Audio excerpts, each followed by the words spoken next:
Terrific. This is the second half of the talk that we did 2 weeks ago, and I'm assuming that all of you have the handout. Do you have this handout? This is the one. Okay, I see Sheikh, you're putting your thumbs up. Okay, terrific. So you send it to your group. And I want to say welcome to all the people from Sheikh Salim's group. These are a group of businessmen and leaders who were in a Zoom webinar with us a week ago and who have joined us rather late. So in some ways, you missed quite a few of the lectures that we've already done. Nonetheless, welcome on board. It's great to have you. We're going to go ahead and review this lecture, and it's called In Search of the Man. This is the historical critique concerning who Muhammad was, how Islam began, and the difficulties that the difficulties that Islam is having concerning how Islam really began. So this is a critical assessment. This is a historical critical assessment, not an internal assessment. We're assuming that there are problems with the emergence. So some of you, this will be new. Others of you, you will have heard some of this before. And for those of us who have already been on this course every week or every other week, you will already know the first half. So we'll go ahead and get you all up to speed so we're all on the same page. But before we begin, let's go ahead and start with a word of prayer.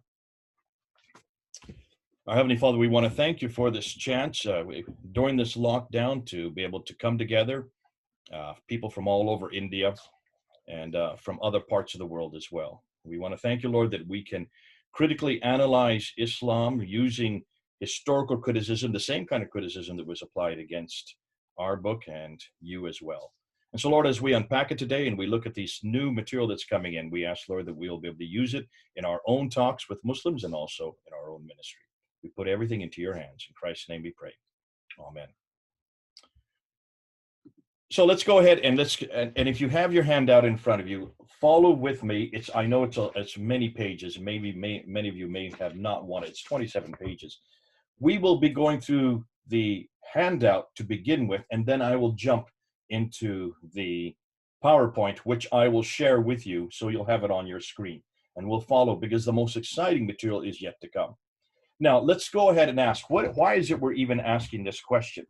Well, the simple answer is that much of everything we've known about Islam is from material that has supposedly been with us for 1400 years. At least that's what we've been told, and that's what you have all been told, and that's what you're brought up with.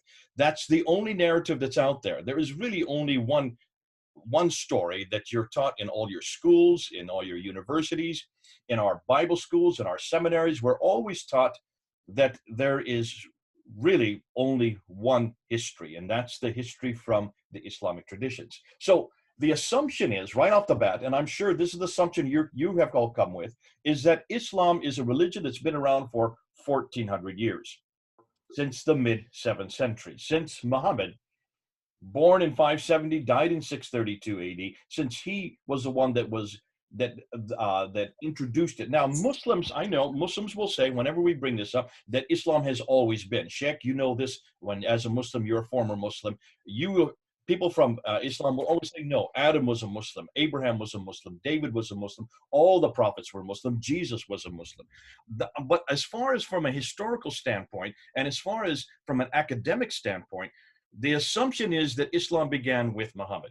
And we're going to start with that assumption because that's the assumption you're going to hear on the streets. That's the assumption that is coming through you from all of your teaching. And also, that's the only thing that you're really permitted to start with. So let's start with that assumption that Islam began in 1400 years ago in it's really the 7th century, starting at 610 when the revelation was begun to be revealed between 610 and 632.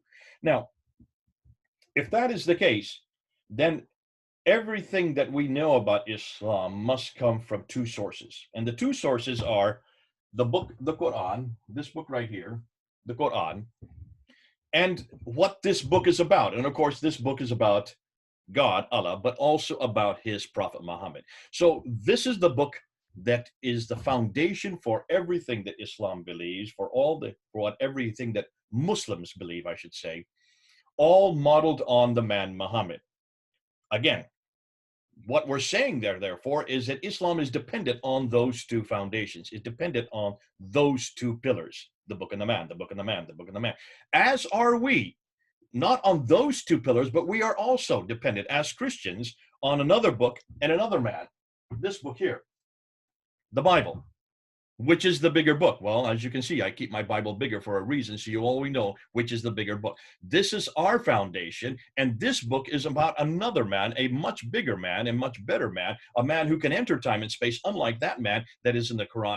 And so we are also dependent on a book and a man. So we come from the same paradigm, both along with Islam.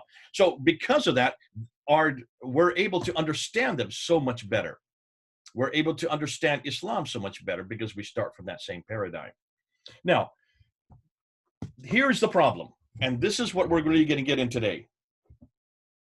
If this is the book that it is the foundation for all of Islam, modeled by a man who is the model and the paradigm for all of Islam, then when was that man born, and what do we know about that man? And so to understand that, we need to go back to the skeletal of his life. So if you have your hand out there, let's go through it. It should be on the first page there. Look at the first page.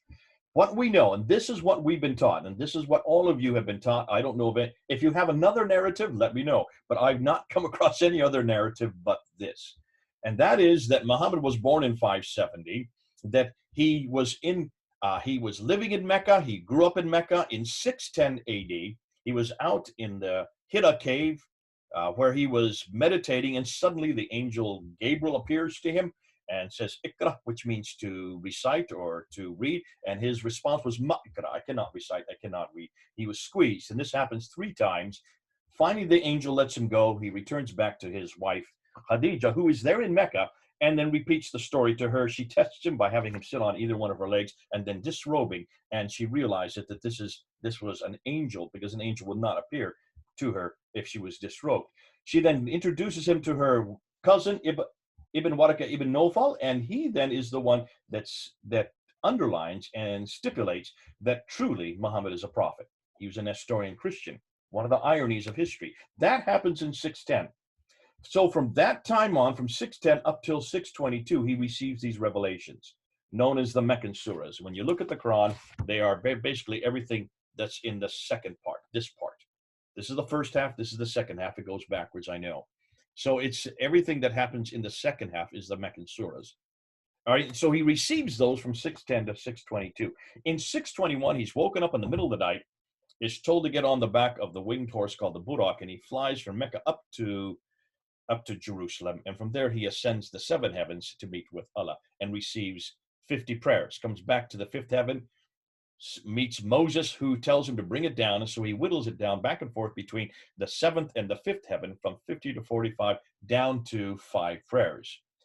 Whereupon Moses says, good, that's enough. Now you can go back down to earth, which he does. He comes back to earth with these 5 prayers: the morning, the afternoon, before sundown, after sundown, and before they go to bed. 3 in the evening, 1 in the afternoon, 1 in the morning. So 5 prayers, that is the Mi'aj, and that's the event that happens in 621. In 622, then, he moves from Mecca up to Medina with about 80, some people say maybe as many as 200 of his followers, and he moves to Medina, and he tries to arbitrate between the Ansar, who are the natives there of Medina, and the Jews, the Bani Qainuqa family, the Banu Nadir family, the Banu Quraiza family, the 3 major Jewish families. He tries to arbitrate between them because they're having this bad blood. It doesn't work. Within 2 years, that breaks down. He puts together the Treaty of Medina. The 3 tribes do not sign that treaty. As you can see, when you look at the document, their names are not there. And so he decides and he gets a vision from God to redirect the Qibla. That means the direction of prayer from Jerusalem back down to Mecca. That happens in 624. So in 624, he has a rupture with the Jews. He has a new Qibla. It is now in Mecca. And then the new revelations from 624, or actually started from 622, begin to appear. These are the first part of the Quran, this part of the Quran here. So everything from here to about halfway through would be the Medinan. This would be Meccan. This would be Medinan. My Quran goes from left to right because from right to left, because it's in Arabic and in English. So it's backwards. Nonetheless, it's fascinating Once he has this rupture with the Jews, he then confronts the Jews, attacks them, and you can read the story, what happens there between 622 and 632. That last 10 years of his life and his ministry, he comes back to Mecca, conquers Mecca in 630 without firing a shot, and then dies in 632. Some believe by poisoning. Abu Bakr takes over for 2 years from 632 to 634. He dies normally. Umar then takes over from 634 to 644. He is killed.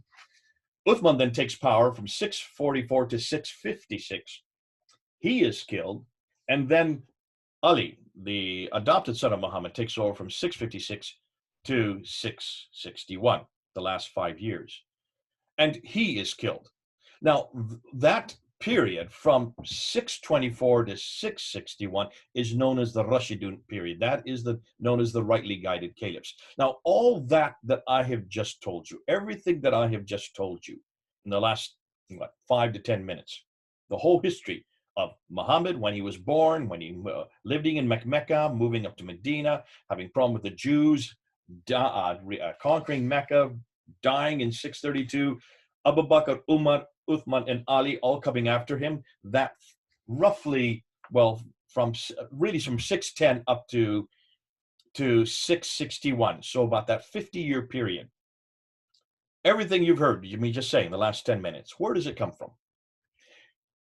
And most of you probably haven't really asked that question, because I don't hear Muslims asking that questions as well. Everything I've just said, the history of Muhammad, the history of how Islam began, it does not come at all from the time Muhammad lived. None of it comes from the time of Muhammad's life. Now, fascinating. No one's asked this question. I don't hear anybody asking this question. So when was it written down? When is everything? And if you look at the bottom of page 1, you see that timeline I have there. So everything you see here in the red, this part here, that's the period we're talking about. All right, that period right there. So everything you see here was not written here. It all gets written down here. Look at the names. Ibn Ishaq is the first to write down the biography of Muhammad. Look at the dates for Ibn Ishaq. He died in 765. Muhammad died in 632. So you can see already there's a problem there. And that's why we need to be careful as we're going through this. We need to look and see what is it that we're talking about, because everything we know about this man, Muhammad, everything that I've just told you does not come from his lifetime. It does not come from even his own century. It is first written down by a man named Ibn Ishaq, who died in 765. But we don't have anything of Ibn Ishaq. We have nothing today from him.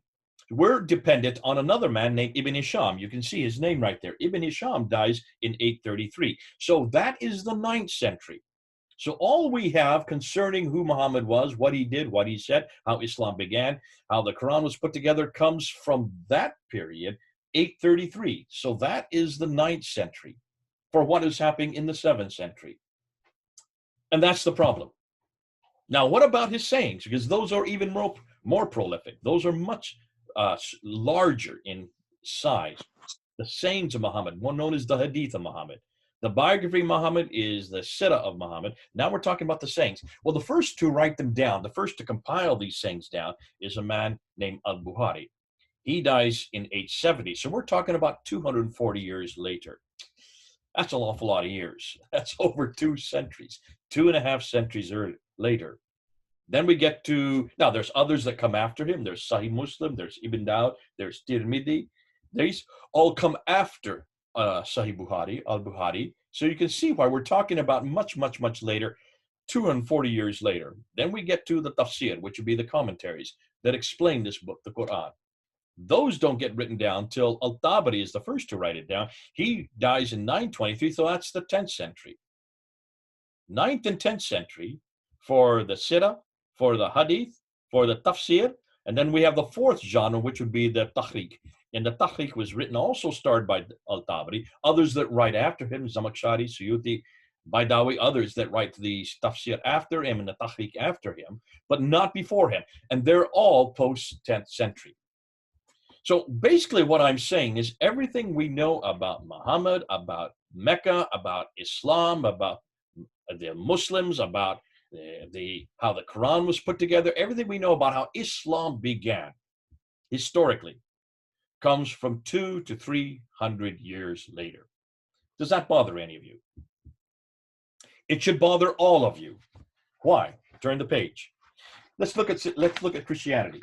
When you look at Christianity, you will see that Christianity also has a book of the man, as I said earlier, and yet it's dependent on the person of Jesus Christ, who was a historical figure. We do know that he was born in Bethlehem. We do know that he died in Jerusalem. So we know the man has a historical record. And that's why we have to ask the same historical questions of Jesus that we are asking of Muhammad. And we have to ask the same questions about the beginning of Christianity as we're asking of Islam. And when you look at the biography of Jesus, the Sirah of Jesus, who is the first to write it down? Well, you have Matthew, Mark, Luke, and John, the gospel writers. They write down his story, especially the last 3 years of his ministry. We know that Matthew, Mark, and Luke were writing within 40 years of Christ's death. They had written down their biographies. John would have written much later. He wrote about 60 years within Christ's death. But we know two of the biographers were eyewitnesses to what they were writing. John and Matthew were actually there. They were with Jesus the last 3 years. John was at the foot of the cross when Jesus died. Jesus spoke to him from the cross. So we know that two of the biographies of Jesus were written by eyewitnesses, and the other two were written by those who got it from the eyewitness. And all of the biographies, all of the Sirah of Jesus would have been written within 60 years of Christ's death. That means while the disciples, while the eyewitnesses were still alive. Hugely important. As far as the sayings of Jesus, the hadith of Jesus, well, that's the same people that wrote the Sirah also wrote the hadith. If you look on your Bible, some of you have red letter whenever Jesus spoke. That's the hadith of Jesus. They were written by Matthew, Mark, Luke, and John as well, all within 60 years of Christ's death. What about the tafsir of Jesus, the commentaries? Well, that would be the letters of Paul. Paul was the one who commented on what Jesus said, writing letter after letter to Ephesus, to Philippi, to Corinth. So the tafsir of Jesus, Paul's letters, would have been started to be written down within 15 years of Jesus' death. He died in 62 AD. So between 15 years and 62 AD, that's within 15 to 40 years of Christ's death, we already have the tafsir written down. And then the tahriq, the histories, well, that would be the book of Acts. There's the equivalent in the book of Acts. And that was written between 52 AD and 62 AD. So you have that within 30 to 40 years, you have the tahriq written down. So we have the Sirah, the hadith, the tafsir, and the tahriq of Jesus, all written within 60 years of Christ's death. Written, much of them, by people who actually knew Jesus, who actually saw him, who actually saw what they were writing and heard what they were hearing. So if you do a comparison between Islam and Christianity, everything we know about Jesus, what he said, did, and what is happening in his lifetime was within 15 to 60 years of his death. Everything we know about Muhammad and the creation of Islam is within 200 years to 300 years of his death. Which is more authoritative? Ooh, I love that. Because that shows me that what we're dealing with and what we're dependent on to know about our creation of Christianity, about the emergence of Christianity, is much stronger than anything Islam can come with. In fact, if we were dependent on Jesus and what we know about him and about what he said, as Islam is dependent on Muhammad and how Islam began, we would know nothing about Jesus until the 3rd century. How would we defend him? How would I defend him in debate? I wouldn't be able to defend him, not historically. That's why it's important that we ask this question, and that's why we're asking the question today. Now let's continue on. When you go down through the problems that this brings up, the scholars obviously are having a very difficult time with this, because this, for the scholars, this suggests that everything that Ibn Hisham, Al-Bukhari, Sahih Muslim, Ibn Dawud, Al-Tabari, all of them who wrote all this material down, everything they were dependent on was based on oral tradition. And oral tradition, by definition, is hugely irresponsible. You can see what oral tradition does. You can manipulate it. You can accrete it. You can delete it. You can control it. You can do everything you want with it. You can corrupt it because of the problem that it's nothing more than passing on from word to mouth. You've done this probably in birthday parties called Chinese whispers, where one person will tell someone in their ear, they will tell the next person, they will tell the next person. And by the time it gets down to about 30 people, 15 minutes later, what the first person said and what the last person said is probably two different things. It's a great little skit to do when you're at a birthday party. If that can be changed within 15 minutes, can you see what would happen over 200 to 300 years, how it can be manipulated and changed and accreted and deleted? That's why we don't trust oral tradition. We don't trust the Islamic traditions as a result. And that's why the concern of the scholars is, why did it take so long to write it down? Why did they write it down immediately? Could no one read and write at that time? Please remember, by the time that Abdul Malik comes to power, or let's put even before that, by the time Muawiyah comes to power in 661, they had already controlled all the way from Tripoli in West Africa, all the way over to India or Afghanistan in the east. All that swath of land was under their control. Are you telling me that no one could read and write in any of those countries? Basra, Baghdad, Damascus, Jerusalem, Cairo, all these great 5 cities, the Levant, were under Islamic control within 10 years of Muhammad's death. No one could read and write in those cities? By the time Abdul Malik comes into power, all the way from Spain to India, all that land was under their control. And you're telling me that nobody could read and write in all that area from Spain to India? Certainly people could read and write. And this is why the scholars are asking, why did it take so long? If they could read and write, why didn't they write down his biography? Why didn't they write down his sayings? Why does we have to wait 200 to 300 years? More than that, if it is all written down, should we trust it? Should we trust it? And the answer is absolutely not. So what should we do? Well, we need to go back to the 7th century. We need to go back to the time period this was all taking place. We need to go back to the same century that Muhammad lived, purported to have lived, and we need to ask, therefore, what was actually happening then? Now, if you look at the map at the bottom of page 2, you will see the swath of how much land we're talking about. Here's a map. The brown area and the orange area and the pink area is where Islam now was under control, had now control. And you can see that was an enormous amount of land. Let's turn to page 3. Now, the people that I'm going to use, and the ones that I have said 2 weeks ago, the ones that I'm going to use primarily from what I'm going to be speaking about today are listed there on page 3. I'm going to be using Dr. John Wansborough, who is head of department at School of Oriental and African Studies there in University of London. He is the one that came out with the first real, well, he's not the first, maybe, but he was the most popular critique, what we call revisionism. He was the first to really introduce revisionism. And he came out with this in 1977, 1978. 2 books called Quranic Studies and Sectarian Milieu. Those were both in the 1970s. Dr. Gerald Haunting was my professor when I was studying there at the University of London back in the 1990s. He was the one that really introduced me to all this material. So I've been working with this material for 25 years. This is not new to me. This is old hat, what I'm teaching you today.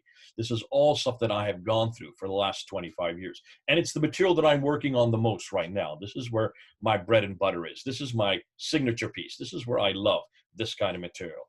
Dr. Haunting was the one that introduced it to me when I was there at School of Oriental and African Studies. I would take what he was teaching me down to Speaker's Corner every Sunday afternoon, and I got beat up and I got knocked unconscious there at Speaker's Corner by the Muslims because they had never heard this kind of material before. For them, it was brand new. And the police were so concerned for my health that they asked me to get up on a ladder in 1995. So from 1995 all the way till 2017, when I finally left London, I was on the ladder every Sunday unpacking this material, testing it out, seeing how the Muslims reacted. And sometimes I would have hundreds of Muslims around my ladder. And boy, they get angry. They did not like this material. And you can see why. As we continue going through it, you will see how damaging this is to Islam. Because this is a historical critique. Now, why is that important and why is that different? A historical critique is neutral. That's the first thing you need to know.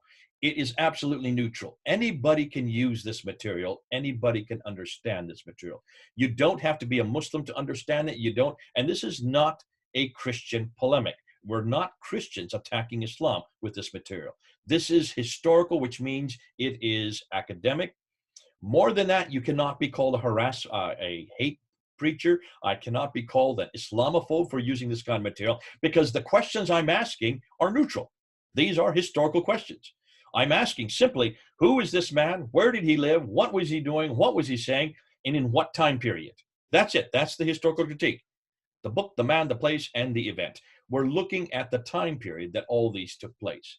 which means anybody can ask this. You can be a humanist, you can be an atheist, you can be a Hindu, you can be anybody, and you need to ask this question of every revelation and of every person. So we need to ask this question of the Upanishads. We need to ask this question of the Bhagavad Gita, of the Vedas, there for the Hindus, of the Granth Sahib for the Sikhs.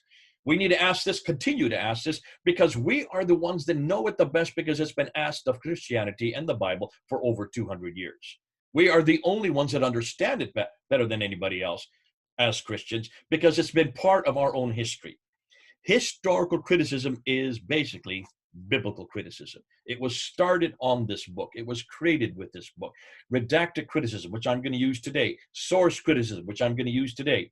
All these criticisms came about by asking these questions of the Bible. And the Bible has passed every one of their tests. Love it. Now, I can see for those of you, you may start getting questions as I'm going through this material. There is a chat button at the bottom of the screen. Open the chat button and start writing your questions. At the end of this talk, I will answer your questions.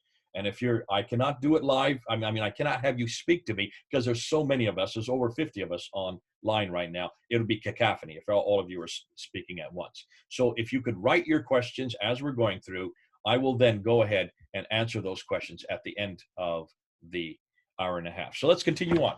So we have also Dr. Patricia Corona. Now, Dr. Patricia Corona is one of my favorites.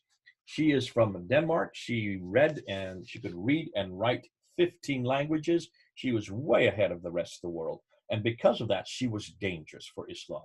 And she was writing material there in Oxford University, head of department at Oxford University, when she wrote Meccan Trade and the Rise of Islam in 1987. Because of that, she got death threats from Muslims there in England. And she had to move from Oxford to Cambridge. That's where I got to know her.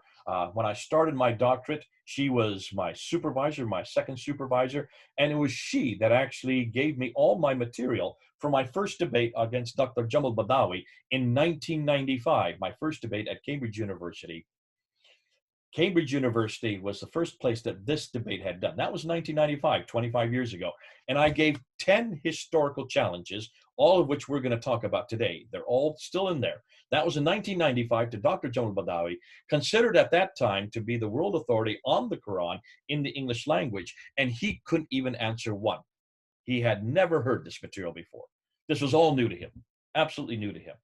So that happened in 1995. You can then see why I'm so excited by this material. So that was Dr. Patricia Corona. Dr. Andrew Rippin from Calgary University, he has just passed away. So has Patricia Corona. She passed away a little over a year ago. He was the one that took this very difficult academic material and put it into layman's terminology so all of us can understand it. Dr. Robert Hoyland was another friend of mine. I knew him when he was at Oxford University.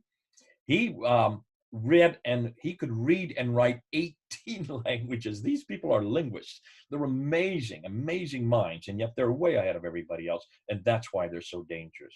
Dr. Yehuda Neva out of University of Jerusalem wrote Crossroads to Islam, and he is the world authority on the earliest Arabic inscriptions. He went into the desert and read these inscriptions and interpreted them for today. And then in the German school, you have Dr. Gunther Lulling, Dr. Gerd Pwin, Dr. von Boltmer, and Dr. Oleg. They are all from Germany. They are the ones who have done the best work on the Quran itself. And now these scholars, the top in the world, who I'll be using in my talk today. But I also want to introduce two laymen who have also been, I think, probably been more pivotal than any of the scholars, but they're scholars in their own right. This is iced tea. This is not beer, just for any of you who know, who have a question. We like iced tea like this in America. I know you hate it in India, so please don't follow my lead. 3 new books and 2 new documentaries that I'd like to introduce, and they're on page 3 and 4 if you open up your handout. The one book that I'd like to introduce is by Dr. Tom Holland, and it's called In the Shadow of the Sword. Dr. Tom Holland took all this material, and I was one that introduced it to him back in 2006. He took 6 years to write his book, came out with it in 2012, where he took all these historical problems, put it into one book, but he was very careful not to come to any conclusions. Very careful not to come to any conclusions. And that's why, though the book is amazing, he doesn't want to come to conclusions because he doesn't want to step on Muslims' toes. He was being very politically correct, you might say. He put it into a documentary Islam, the Untold Story, which you can get on YouTube. I hope you can get it in India. I know we can get it here in the United States. You can go and see if it's up on YouTube. It's only 90 minutes long. I would encourage, after this talk today, every one of you go up and watch that documentary. It's called Islam, the Untold Story. It takes everything that he talked about in his book, and he was very careful not to come to conclusions at that time, but just to raise up all the questions. Now, that was only shown one time on Channel 4 on August 28, 2012. They wanted to show it a second time later on that fall, but because there was such an outrage from the Muslims there in Britain, they never showed it a second time, which is unfortunate. And that's why you need to go up on YouTube to find it. But the man that I'm going to really introduce is this man right here. This is Dan Gibson. Dan Gibson has probably done the most pivotal research on in situ. He has actually gone to the areas that he's talking about. He's lived amongst the Bedouin, learned their languages, and for 25 years, from 1979 to 2004, he studied mosques. He studied all the earliest geography of Islam. He was there amongst the Bedouins. He was living amongst them, learned their languages, and he went from mosque to mosque in over 100 mosques. He is the first one in the history of Islam to have done this. And he measured where they were directed. He measured their qiblas, the direction of prayer, in all these mosques. And so I'm going to be looking at his material specifically today because of how pivotal that is to where we're going. Now, looking on page 4, I'm going to go and give you their findings. I'm going to tell you their conclusions. Let's look at their conclusions before I prove them. Let's go and see what they concluded. Number 1, the first Arab inscription in referencing Muhammad is not written until 691. We have no reference to the man named Muhammad from within any Arab sources. You notice I'm using the word Arab. I'm not saying Muslim sources. From any Arab sources prior to 691. 2, the first reference to people called Muslims. That's why I didn't call them Arabs. We don't have any reference to these people called Muslims until the 690s. So what did these people call themselves? Because they were conquering Basra, Baghdad, Damascus, Jerusalem, and Cairo. What did they call themselves? They called themselves Hagarenes. That means in the line of Hagar. They called themselves Ishmaelites in the line of Ishmael. They called themselves Maghreb. They were from the Maghreb. They called themselves Muhajirun. They call themselves Sarasan, Muhajirun, people of the Hijrah, people of the Exodus, nomads, people for movement who moved from one place to another. So these were nomads. These were people in the line of Hagar, in the line of Ishmael. That's what they call themselves. They never called themselves Muslims, nor did they refer to a religion called Islam. We don't see anything that comes too close to the name Islam until after 691. We don't have any reference to the city that Muhammad lived in, Mecca, until 741. That's the mid-8th century. He died in the early 7th century. So for over 100 years, we have nothing referring to him. Referring to his city, Mecca. We'll get into that. So as I said 2 weeks ago, when you open up the Quran, there are enormous problems with what we know as geography.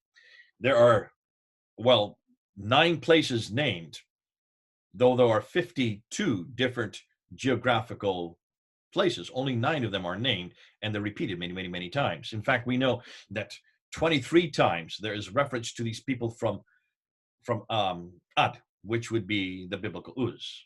24 times these people from Thamud, who would be the biblical Nabateans. And 7 times these people from Midian, who are the Midianites. So we know about the people from Ad and Thamud and Nabati and Midian. Those are people that are well talked about, spoken about, revealed in the Bible itself. So they're not foreign to us. What's fascinating is we know, therefore, where Ad, Thamud, and Midian are, and they're nowhere around Mecca at all. They're nowhere in the Hijaz. They're nowhere in Arabia. They're much, much further north. They're 600 miles further north in what is today Jordan, which is a problem in and of itself, because if this prophet, who is referred to over and over again, is having contact with these people almost on a daily basis, then how could he have contact with people that are 600 miles further north? Unless, of course, he had a helicopter, which they didn't have back in the 7th century. So that's the difficulty we're dealing with. The geographical locations just make no sense. There are 65 geographical references, 9 places named. They are all 600 miles too far north in the wrong places. When you look at the Gospel of News and the Gospel of Luke in the New Testament and just do a comparison. In the Gospel of Luke, there are 110 geographical places or references, 31 places named.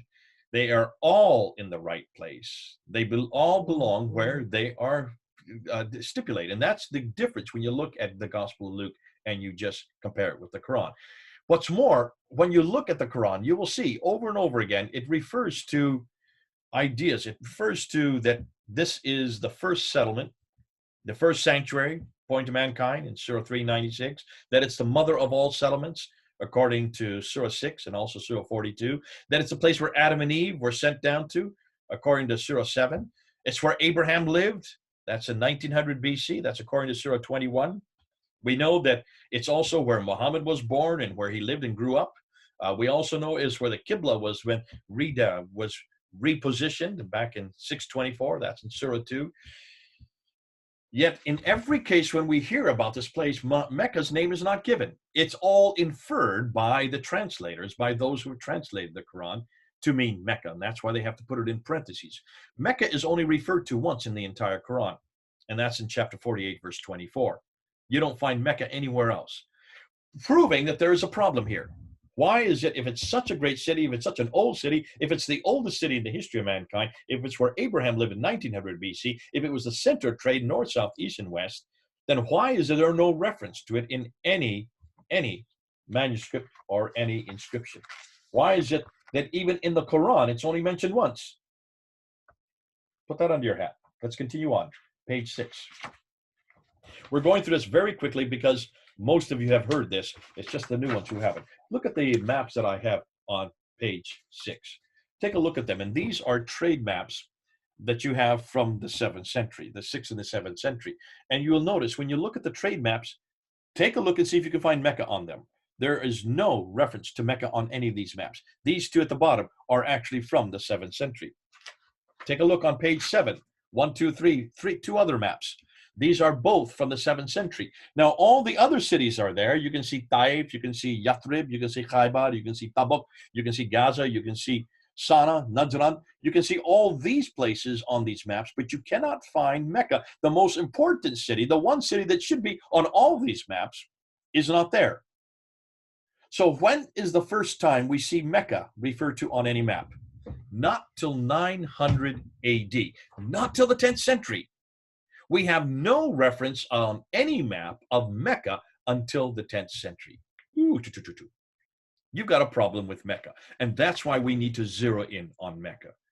From a historical standpoint, if Mecca is that significant, if it is where Adam and Eve were sent to, therefore the oldest settlement in the history of mankind, if it is where Abraham was living and working there in 1900 BC, it's hugely important to us as well, because I like to know if Abraham was living in Mecca. I thought he lived 600 miles further north in Palestine, not way down in Arabia. But according to Islam, he was there in Mecca. If that is the case, there should be some reference to Mecca. It should be on some maps.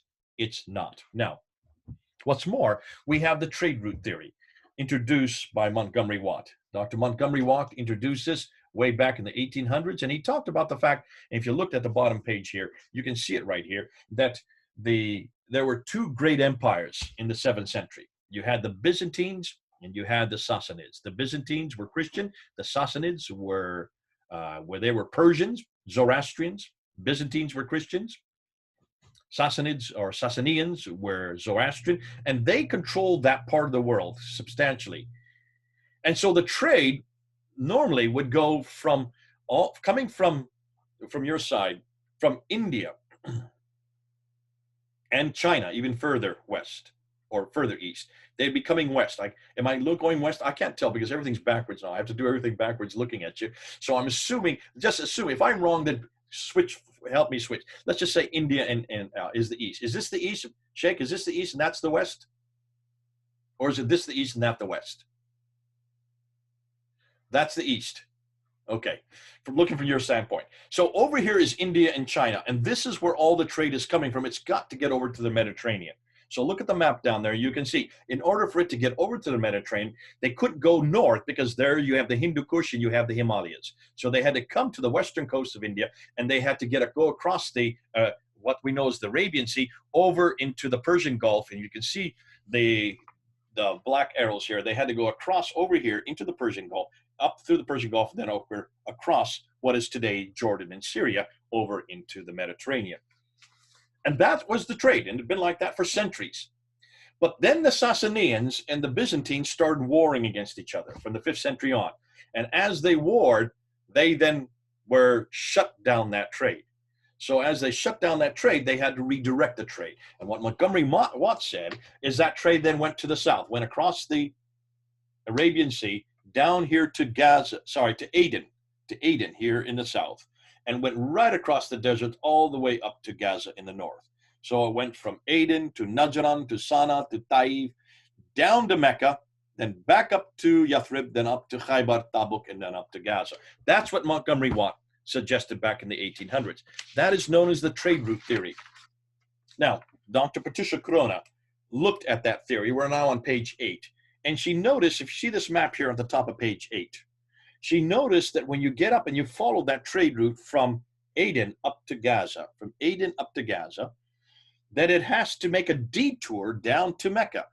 It has to come off the Western Plateau, come down 1,000 meters to get down to Mecca, and then go up 1,000 meters to get back up to Yathrib. And she said, oh, that's curious. I'll just put it up closer to the, those of you who have handouts, there it is. You can see there's a jog there. Can you see the jog right here? There's a jog right there down to Mecca. And she said, that doesn't make sense. And why would they be taking it up the Western Plateau when they have a waterway right here? See the waterway going up? The Dead Sea. Why wouldn't they just keep it on the board the ships?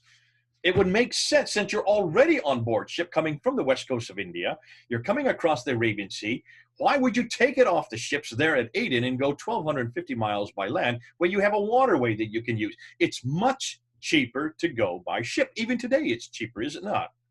And she found that if you take a ton of goods just 50 miles by land, it would be the same price as 1,250 miles by sea. Ooh, Why hadn't anybody noticed this before?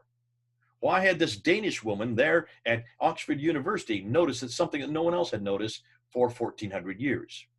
So she, because she was able to read and write all these languages, she went back and looked at all the documents from the 2nd, 3rd, 4th, 5th, 6th, 7th, 8th, all the way up, looking at all of them and reading them in their original text. They had not been translated. None of these documents have been translated, but she could read them. One of the few women in the world that could do that. And she noticed that there was no trade whatsoever that went across Arabia, that all the trade was maritime. What she noticed is what it came across here over to Aden, but it didn't stop at Aden. It then went up, right up the waterway, and it was not the Arabs that were in charge of trade. It was the Eritreans, the Africans, from what is today Eritrea. Agilis is the city that came up over and over again in her documents. These, the Agilusians, the Eritreans, the Ethiopians, they were people of the seas. They were people that traded on the seas. Their names are all over the western coast of India. There are no Arab names in any of the documents. And the reason is very simple. The Arabs were not seafarers. They were camel herders. They were desert people. They were nomadic. They liked sand dunes. They didn't like sea waves. That's why look on the coast of Arabia today. You don't see many seaports there. And those that are there are new seaports. Historically, they've never been seafaring people. The Africans were, and that's why their names are on all these documents, which just blew out this trade route theory completely, proving that Mecca had nothing to do with the trade. Mecca had nothing to do with any of this trade. So how did Mecca get rich? How did Mecca get important? She asked that question in 1987. And that's where she got her death threat for asking that question. Can you see there is a huge problem with Mecca? Well, let's look at Mecca today. And on page 9, I've got the pictures up there. You can see what Mecca looks like today. And you can see that Mecca has these huge, enormous buildings that they're building above the Kaaba. They have that clock tower that's now the 4th highest building in the world. And that clock tower that has the largest clock in the world, 45 feet across that clock. And they want to make it Meccan mean time. They're building all these, they're building 62 of these structures. You can see pictures of them on page 9. You can see the pictures I've got of what Mecca is going to look like in the future. all these skyscrapers, huge buildings. Now, whenever you build skyscrapers, you've got to build foundations, don't you? You've got to build deep foundation to hold up those buildings. And when you dig those foundations, you dig up the history of the city, do you not? Every time you see in these ancient cities, look at Rome or Athens, London, many of the Mohenjo-daro that you have there in India. These are the great cities of India. Take a look. Whenever they build large building, they've got to dig down into the foundations, and they start coming across artifacts, pieces of pottery, pieces of brick, pieces of inscriptions on tablets. And these are taken and they're given to the archaeologists, and the archaeologists, they love this because they then look at this and they can recreate the history of the city by looking at these artifacts. And they have done that with Mecca. And so the archaeologists have come to Mecca to pick up all these artifacts. Dan Gibson went and talked to a number of them 2 years ago and asked, what have you found? Guess what they have found? Zero. Nada. Not a thing. They haven't found one artifact from Mecca, from these huge foundations, that shows that this city has any history. Yet this city should be giving us the largest number of artifacts because it's the oldest city in the history of mankind. There's not one artifact that they've been able to come up with. Oh, they have found an old Turkish fort. In fact, the old Turkish fort was destroyed to make this building right here, the big clock tower. That's where the old Turkish fort used to be. That's the only thing. The Turkish fort is from 1400 AD, but nothing earlier, proving that Mecca has no history. That's hugely significant. It's the only archaic city in the world that has no history, which suggests to me it's not archaic. We'll get back to that. Can you see then, if you have a problem with Mecca, you have a problem with the Qibla. Now, here is where we're going to now move into the material that we're going to open today. And it's this material on the Qibla that I want to introduce. But before we get into Dan Gibson's material, before we get into the PowerPoint, I just want to introduce why the Qibla is so significant. For those of you who are uninitiated, the Qibla is the direction of prayer. Every Muslim, when they go to a mosque, when even in their homes, they will find there is always a direction of the Qibla. If you go to hotel rooms, I remember when I was in Malaysia at Kuala Lumpur in my hotel room, there was on the wall an arrow that showed where the direction of the Qibla was if I wanted to do my prayers. Qiblas are absolutely important because everybody must pray towards Mecca. So the assumption has always been that Mecca has always been that, well, not always, because we know it was towards Jerusalem for about from 622 to 624 for that 2-year period, according to the Quran in Surah Ayah 2, Ayah 149, chapter 2, verse 149, that it was for Jerusalem for those 2 years, redirected back down to Mecca. So by 624, every mosque in every country, in every city should be pointing towards Mecca. Am I correct? Which means every mosque, because there were no mosques outside of Mecca, Medina before 624. They were the first. So back in 1905, there were two archaeologists, one named Dr. Creswell, the other named Dr. Feherwari, who were digging around in three of the oldest mosques that were unknown at that time. 2 of them were in Iraq, called the Kufa Mosque and the Wasit Mosque. And the other one was further over to the west, in just outside of Cairo, in Fustat, the garrison town. So you had 2 mosques in Iraq, from Kufa and from Wasit, and 1 mosque over in Cairo called the Fustat Mosque. As they dug around to the original floor plans, they wanted to get the foundations of these buildings. They came across the foundations and they came across the Qibla walls. When they looked at the Qibla walls, they noticed that the Qiblas were not facing Mecca. They were not facing south, as they should be. Over in Fustat, they were facing east. They were facing towards, they thought, Jerusalem. Over in Iraq, they were facing west. They thought towards Jerusalem in 1905. They just assumed, oh, they were facing Jerusalem. So these must have been earlier mosques that had not yet been changed to Mecca. And that's where they left it. The problem is they didn't look at their directions very carefully because they didn't have GPS coordinates like we do today. They didn't have Google Maps like we do today. They didn't have Aster satellites technology like we have today. This is in 1905. And so they just assumed that this is from Jerusalem. And that's what most people have assumed. Until, of course, a new man named Dan Gibson. Dan Gibson.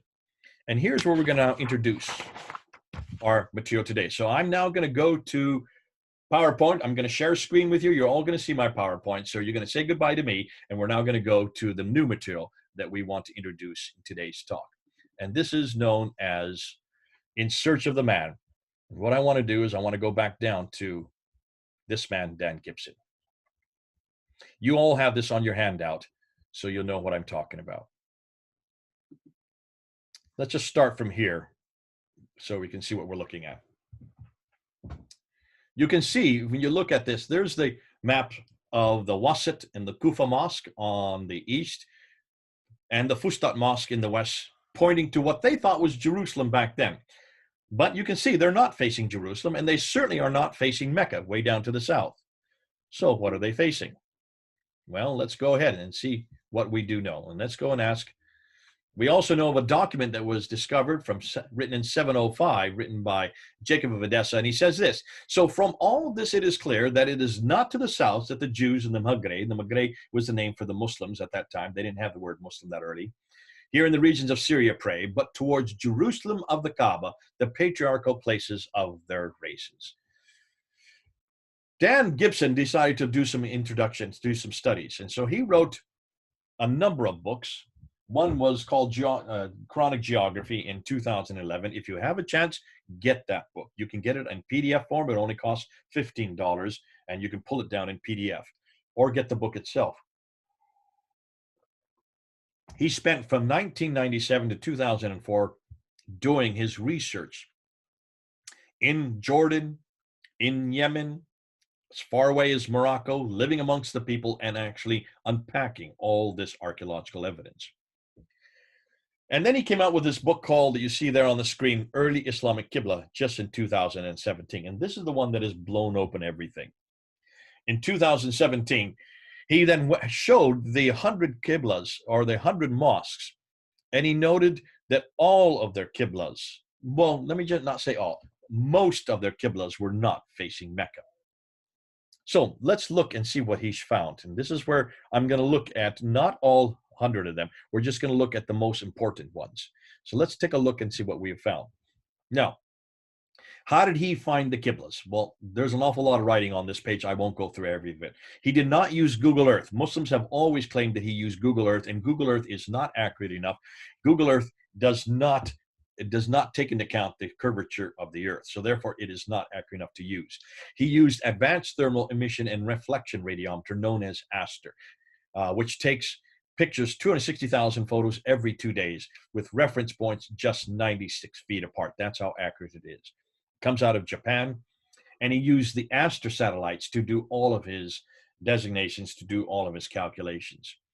Now, fascinating, by using this, what he was able to find. If you want to see any of his material, you need to go up on his site called thesacredcity.canada. So go, there it is, the URL, go up and look at it, and you have every one of his findings. You'll see every one of his mosques there. You look at the data and then go to Early Qibla Tool on the data on that site under Tools. And you'll see all the papers and the maps that he has been, and he keeps putting up new ones there every week. Now, what did he do? Well, he went to these Qiblas and he looked at looking down from the satellites. He then measured the Qibla walls and all of them. Because of the fact that many people have thought that these are nothing more than solstice lines or equinox lines, he has also put the solstice and equinox lines, those are the little light blue lines, on every one of his photos. So you can see where the solstice lines are, to prove that these are not following solstice lines, these are not following equinox lines. And that's just to show another added feature. So what about these mosques that had no Qiblas? There are many mosques that today don't have early Qiblas. And that's why he had a difficult. Well, what he did do is he went to those mosques. He didn't look for, because many of these old mosques from the 7th and 8th century have been destroyed. They're nothing more than ruins. Nonetheless, you can still see the foundations of those mosques. And he would go to the foundations, look at the original floor plans, and then he would measure the long walls. Now, unlike churches are long and narrow. mosques are short and wide. And the reason why is because you want the longest line towards the Qibla, because you want the longest line of men or women standing there with their feet touching each other so that you get as much barakah. Every time you have toes touching, the longer the line, the more barakah you receive. That means blessing as you're doing your prayer. Barakah, barakah, barakah, barakah, barakah, barakah. And so that's why it's important that when you look at the mosque, you look at the longest wall, and it's either one of two walls in either one of two directions. That's where you know the Qibla wall is.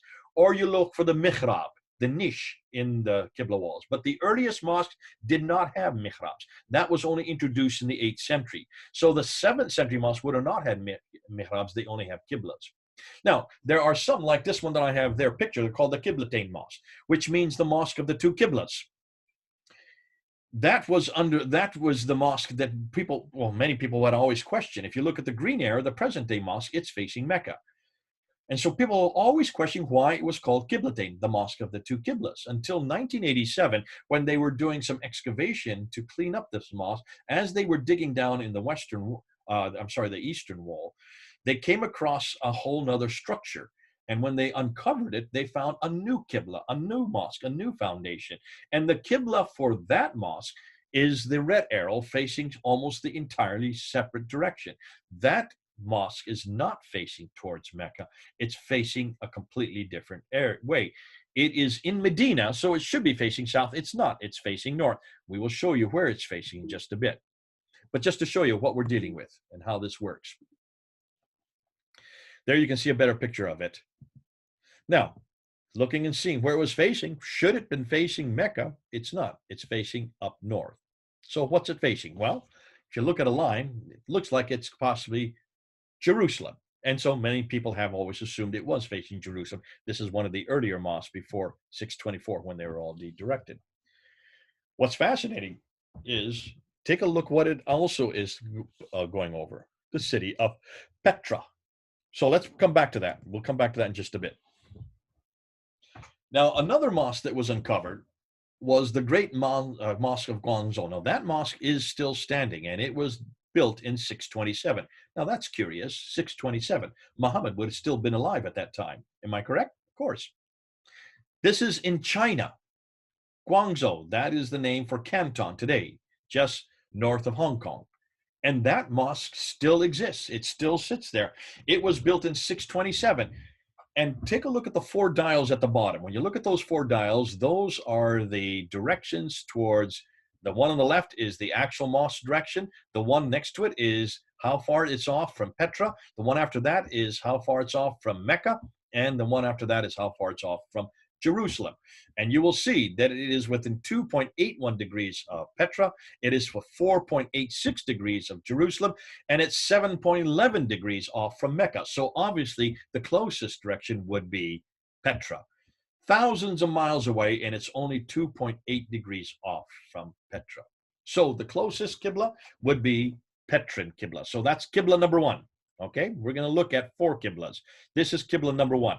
And the earliest mosque that we can find that has a Qibla is facing Petra. You can see, looking at the lines there from a far distance. Now, this is Google Maps. I'm just showing you to give you an idea. Take a look at how far off it is from Mecca. The red line is the Qibla line for the Guangzhou Mosque. Take a look and see where it goes. It is not going through Jerusalem. It's not going through Mecca. It's going through Petra. Here's Sharman Juma Mosque in India. This is your country. Built in 629. Again, Muhammad would still be living at this time. In 629, look at the dials below and you will see that the closest degree is Petra. It's less than half a degree in error, showing it's almost exactly facing Petra.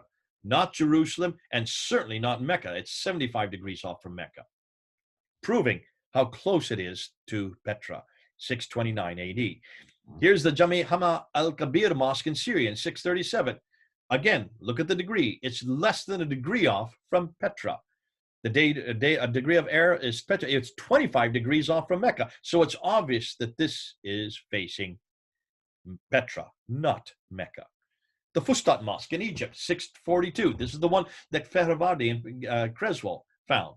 That one is facing more like, it is much closer to Petra and than any other. Here is the Dome of the Rock, very famous dome in Jerusalem. You can see it there today. It's a beautiful structure. Take a look at where it's facing. In fact, the entire structure is facing Petra, including the Al-Aqsa Mosque, which we're going to get to. That was built in 709, but we're going to get to that a little later. The entire structure there in Jerusalem is facing Petra. The Humayma Mosque in Jordan, 699. We're still in the 7th century. It's closest to Petra, not Jerusalem, and certainly not Mecca. It's 133 degrees off from Mecca. Here's the Amman Mosque in Jordan. Now we're into the 8th century. Take a look at that. It's 11.34 degrees of error from Petra. It's within 22 degrees of error from Mecca. Therefore, it's closest to Petra. Here's the Grand Mosque in Sana'a in Yemen. Now we're in Yemen, 705, early 8th century. It's less than a half a degree off from Petra. Get Al-Minya Mosque in Israel, 706. It's 0.8, less than a degree off from Petra, 22 degrees off from Mecca. Now take a look. What do we notice? We're now up to 706 AD. All of the mosques, you can see from the right coming in from China, from below coming up from Sherman, and also from the south, coming over from Turkey, coming up down from Syria, and coming over from Egypt. All of those. Take a look at where they're all facing.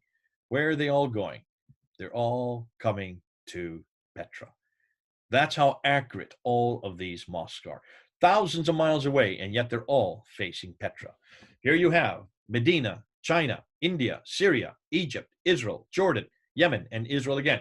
All of these mosques in the 7th century were up to 706. So every mosque up to 706. Remember, the Qibla was canonized in 624. Muhammad died in 632. So we're talking a good 70 to 80 years later. They are all facing Petra.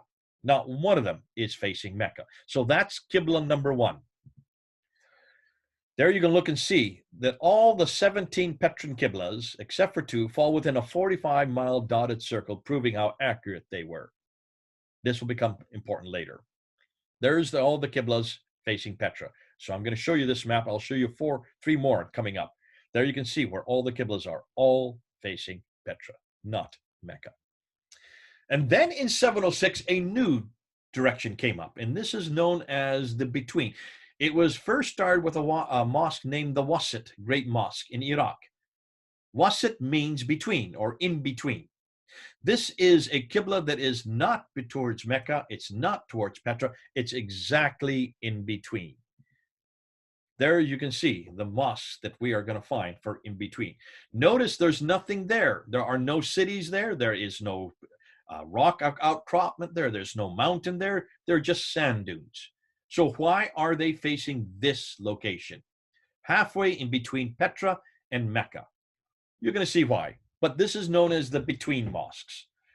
These are all started with the Wasit Mosque over there in the northeast.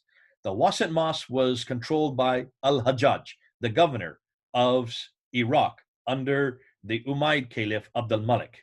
Hugely important. You'll see why these Between Mosques were created.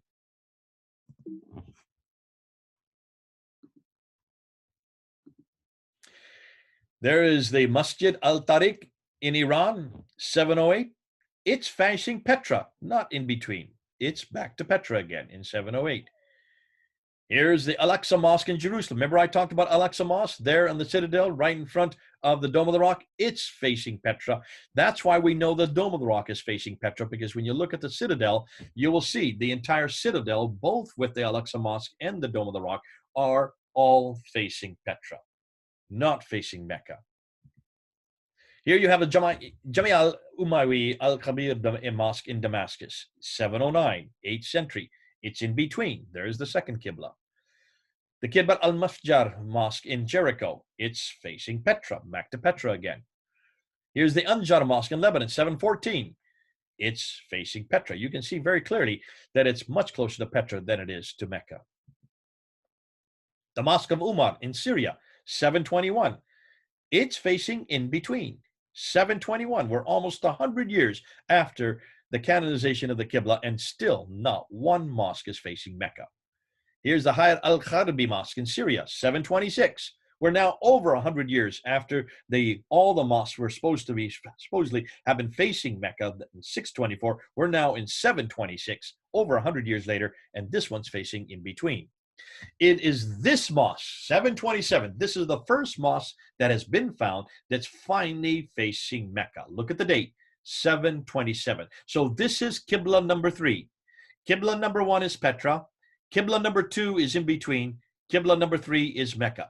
Finally, we have a mosque facing Mecca, and it's over in Pakistan, real close to you all. There are the Meccan mosques, Banbor in Pakistan, and the other ones that we're going to get to. But very few are facing Mecca, even in the 8th century. Here you have the Qasr al-Hayr al-Sharqi Syria Mosque in 728. It's in between. The Amman Citadel Mosque in Jordan, 730. It's facing Mecca. But hold on a minute. I want to look at this one a little closer. You notice there are 2 mosques in that picture. Let's look at it a little closer here. You notice the bottom one with the red line going down south is the earlier mosque that I talked to earlier. It's also in Jordan, in Amman. Notice it was built in 701, and it's facing Petra, right? Then another mosque was built above and behind it. There's the one that you have the black line going towards. That's the newer mosque, built in 730. It's now facing Mecca. So 2 completely different mosques right next to each other. The lower one facing Petra, the upper one, the more recent one, facing Mecca. What happened between 701 and 730 to change the Qibla? There you can see the change of the Qibla on 2 mosques right next to each other in the same place. We're going to get to that and show you why that's significant. The Jami al-Zaytuna Mosque in Tunisia. Now notice, here is the 4th Qibla. Here is a completely new direction. And this is the first to show it in 732. This is the day, this is the year that Muhammad died.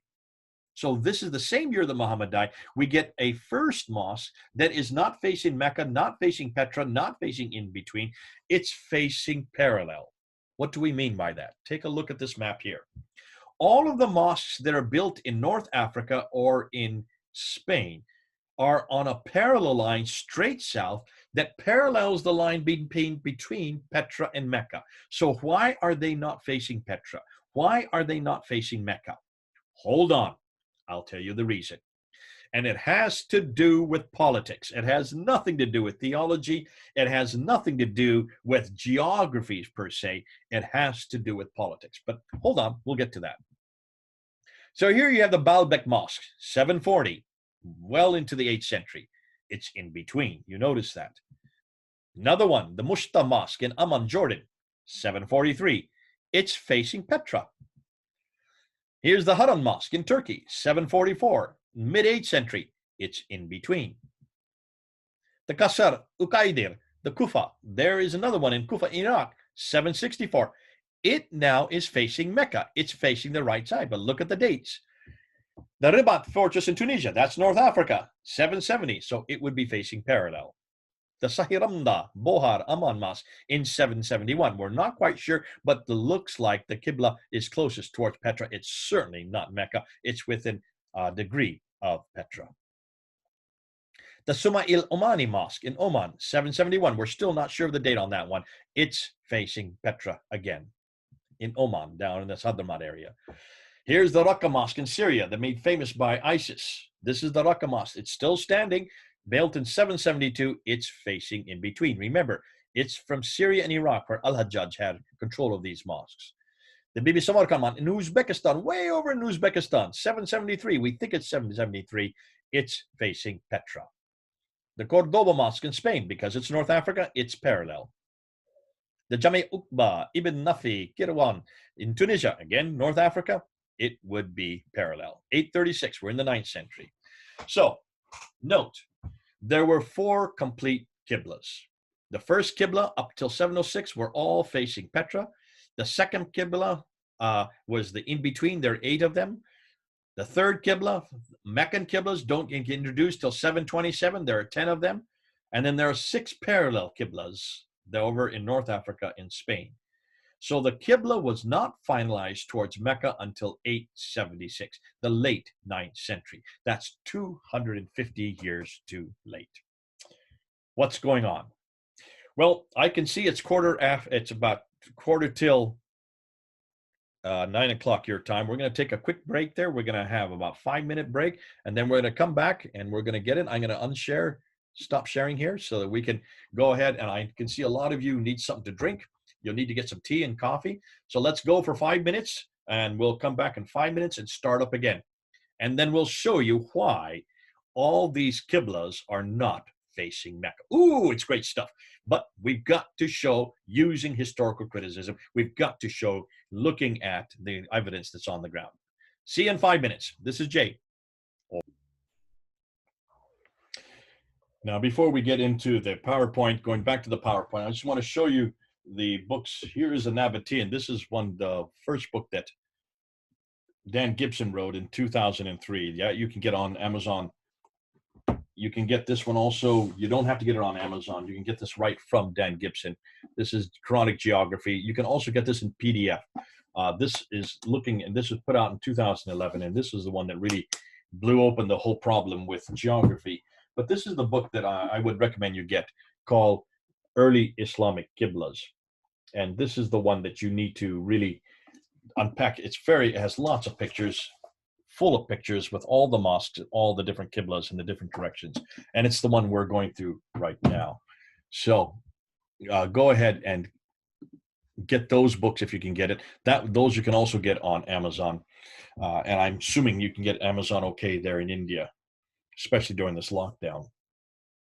So let's go ahead and start from where we started. And what I want to do is go right back to the PowerPoint, and we'll continue with the PowerPoint as we continue with our lesson.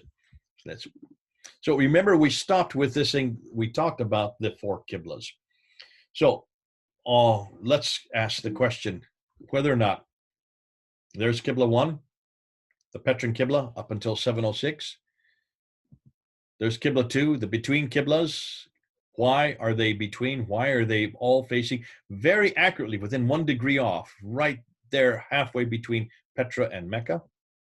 There's Qibla number 3, the Meccan Qibla, which is, as you can see, doesn't even begin to appear until 727, over 100 years after the rise, or you might say the canonization of the Qibla, supposed in 624. And then the parallel Qibla, that's the 4th one, Qibla number 4 in North Africa. So which were the most accurate? Dr. David King, who is the world authority on the early Islamic Qiblas, has come out against Dan Gibson and has said, well, the most accurate Qiblas were the Meccan Qiblas, and that's why the earlier ones were inaccurate, because they didn't have mathematics like the later Meccans had, and that's why their earlier qiblas are all off. Well, if that were the case, let's see if that is correct. But take a look at the Petra qiblas. There's 17 of them. They're within 2.9 degrees of accuracy. If you take out the worst 2, they're under 2 degrees of accuracy. Between qiblas are by far the most accurate. They are less than a degree off. Then the parallel qiblas are 3.5 degrees of accuracy, and the worst ones, the ones with the least accuracy, are the Meccan qiblas, which are the latest. So which completely blows that theory out of the water from Dr. David King. Why is it that the Meccan qiblas were so accurate? Well, there's a reason. The reason why they were so accurate is because the earliest Arabs were Nabateans, and the Nabateans were the ones who could cross the deserts. They were the only ones that could cross the deserts. And the reason why they could cross the deserts to do the trade, they are the ones that could get all the way to India and all the way to China. And the reason is very simple. They used stars to be able to know where to go, because remember, across the deserts have no roads, they don't have any mountains, they don't have rock outcroppings on many of them. They're just sand dunes. And those sand dunes shift with the winds. And there are oases in those sand dunes. And the Nabateans needed to know exactly where those oases were so that they could water their camels. Otherwise, they would die. So they would, out of necessity, they had to be able to get from one oasis to the next. So how did they make it across those sand dunes? Well, they used astronomy, the study of stars. Now, what they did is they used a simple contraption like you can see there, called the Kamal block. They would look where the North Star was, and that's why they always traveled at night, because it was the coolest time of the day. They would sleep during the daytime in their tents, protected from the sun, and then they would travel at nighttime and they'd look for the North Star. And they would take that block and they would put it up against the horizon. They would put it up against the star, excuse me, and then they would take a string with knots on it and they would pull the string until, as it brought it back towards them, closer and closer to them, it got bigger and bigger until the top of the camel block was touching the North Star and the bottom was touching the horizon.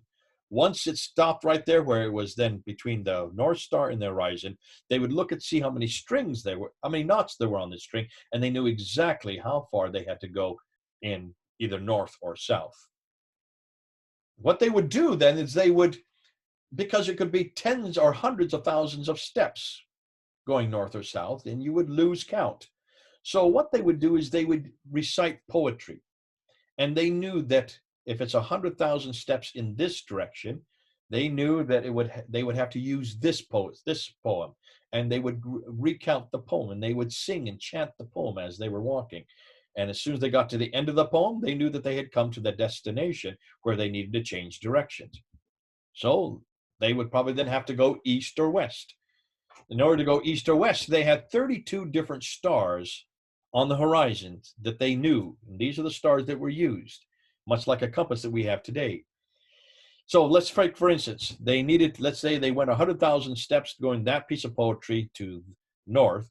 Then they had to go to the Naka. There's the Naka star, which is the northwestern direction.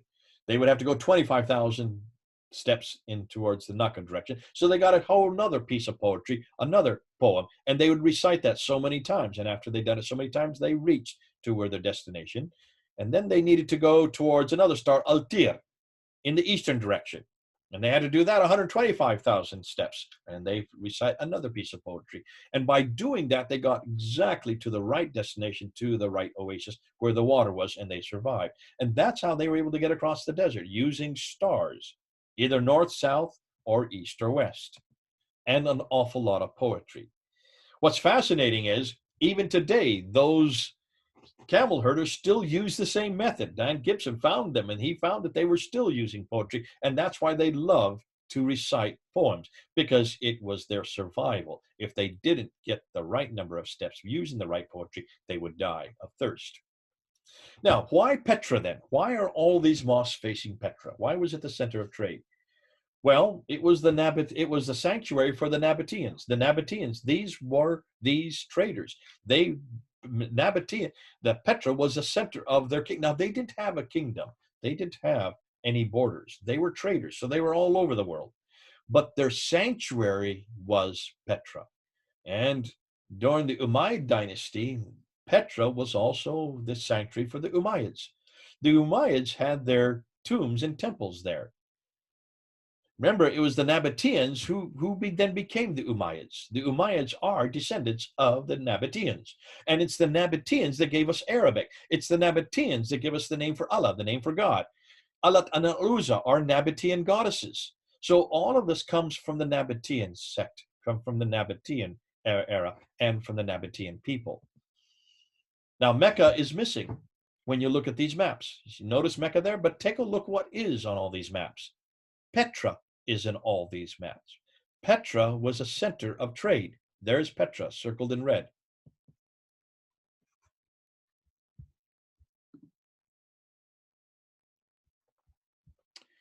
I just want to look here to make sure everybody's on. Yep, everybody's on. Now, when you look at this map, you can see the one thing that is missing is the question mark down there. That's where Mecca should be on this map. This map again, Mecca is not there, but Petra is. There is Petra on this map, but it's not. It doesn't show Mecca where the question mark is. Remember this map that we showed the question mark? There's Petra again. So Petra is in this map, but it's not. Or should I say, Mecca is not. Hugely revealing that Petra is in all of these maps, but not Mecca. The importance of Petra, well, it's a city of tombs and temples. It's where all these beautiful rock carvings are. It's a natural wonder of the world today. You've seen pictures of it. If any of you, possibly some of you, have been to Petra, And you can see that it would be the head of the sanctuary. It would be the seat of the sanctuary for all the Nabateans all over the world. They were traders, so they needed a place that they could send their bodies back to when they died. They needed a place that they could pray towards. That's why all of these mosques were Petran temples before they were Muslim mosques. That's why when you look at the dates, like some of the dates for the earliest Qiblas were 627 and 632. Muhammad would still have been living there. But obviously, Muhammad was not from Mecca. He was from Petra. And if he did exist, he was much, much further north. And this would have been the sanctuary city that he would have prayed towards. What's more, when you look at all the vegetation, remember we talked about all the problems with the vegetation and the difficulties with the description of what this place was where the prophet lived in both the Quran and also the Islamic traditions. We were told that where this prophet lived was in a valley and had a parallel valley. That does not exist in Mecca, but you can see on the map on the right there, you can see the valley and the parallel valley there in Petra. Then it has a stream going through it. That there is no stream in Mecca at all. There's only the Zamzam well, which is a well that could not have accommodated large caravans. But there are lots of wells and there are lots of streams. There are two major streams that go through Petra. According to Surah 37, outside of this place where the prophet lived is the pillar of salt, supposedly referring to the wife of Lot. That you can find in Petra. Outside of Petra would be where that pillar of salt would be. It's not anywhere near Mecca. That this place where the prophet lived has fields. It has trees, grass, fruit, clay, loam. All these characterizations about this place where this prophet came from do not fit Mecca. They all fit Petra. What's more, it talks about olive trees. There are no olive trees at all in anywhere in Arabia, but there are in Petra. And it has mountains overlooking the Kaaba. There would be no mountains in Mecca, but there are in Petra. So Petra has all the items listed above, coming from the Quran and the later traditions. Therefore, could Petra be the place they are referring to? Now, remember, we also talked about the people from Ad, Thamud, and Midian. 65 geographical references, 9 places named, 23 times it refers to Ad, 24 times to Thamud, 7 times to Midian. None of these are near Mecca, which is way down at the bottom on the map there. They're all way up near Petra. All of these people are around Petra, which would make sense then that this prophet, who's only named 4 times in the Quran, this prophet would be from Petra, much further north, 600 miles further north. Why is this significant? Well, first of all, what we knew. Let's just review what we've already said. We know nothing about Muhammad until the late 7th century. We know nothing about his book, the Quran, until the early 8th century. We know nothing about his city until the mid 8th century, where his biography and sayings don't appear until the early to late 9th century. Thus, much of what we know about Muhammad is written down hundreds of years later and hundreds of miles away. It looks like he is nothing more than a later redaction. That means put back by a later person, in this case, Abdul Malik. So we're going to talk about Abdul Malik. It looks like he is the one that introduces all of these things in 691 later. So therefore, the conclusion, Islam and the Prophet's life as we know it was not derived from the 7th century, but evolved over a period of 200 to 300 years.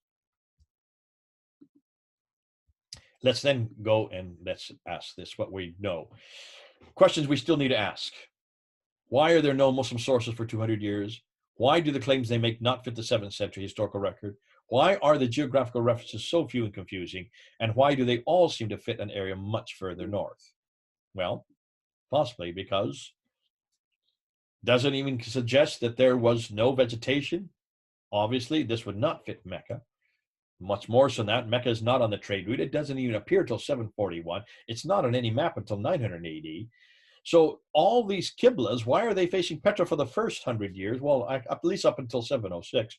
And they are not standardized to Mecca until 822, 200 years too late. Is it not surprising that historians now consider much of what we know about early Islam spurious? So here's the million-dollar question. What then really happened? Okay, we need to answer that question, because I don't want to leave you sitting there hanging, wondering what's going on, Jay. Why are you introducing all this material without giving us an answer? So what do we think really happened? Now, I'm saying this in May of 2020. If you were to ask me this in a year from now, it will probably change, because we're getting so much new material that's coming to the fore in our research. I'm doing a whole series of questions looking at the anything to do with Islam in the 7th century on my Fander Films YouTube site. If you go up on YouTube, just put them PFANDER FILMS. I'm now unpacking. I'm putting up a new video almost every day. And these are all asking this very question. What really happened? What do we know about Islam? I'm going through a whole series of questions concerning any reference to a man named Muhammad from the 7th century, a book called the Quran from the 7th century, a place called Mecca from the 7th century. I'm asking whether there's any reference to people called Muslims from the 7th century or a religion called Islam. I'm asking those 5 questions. Is there anything we can find prior to 691? That's Abdul Malik, prior to 691, that refers to anything that's Islamic. And Muslims are throwing me all kinds of things at me. And they're saying, what about this inscription? What about this letter from Muhammad? What about this building? What about this tablet? And I'm debunking every one of them. And every one of them are easy to debunk. Now that's going on as we speak. So come and join me at Fander Films, PFANDER FILMS on YouTube, and just take a look at what we're finding. I have a whole team that's helped me research this, but I'm putting the videos up there to confront them, debunking every artifact that they can come up with, showing that there was no Islam at all. There was no religion called Islam. We're not even sure if there was a man named Muhammad who even lived. However, I have not made that conclusion yet. I'm still trying to get to that conclusion. The last 3 videos that I just put up in the last 3 days are asking that question. In fact, I'm going to put up right after this YouTube, right after this Zoom webinar, I'm putting up a brand new one asking that question. Did Muhammad exist? Hold on.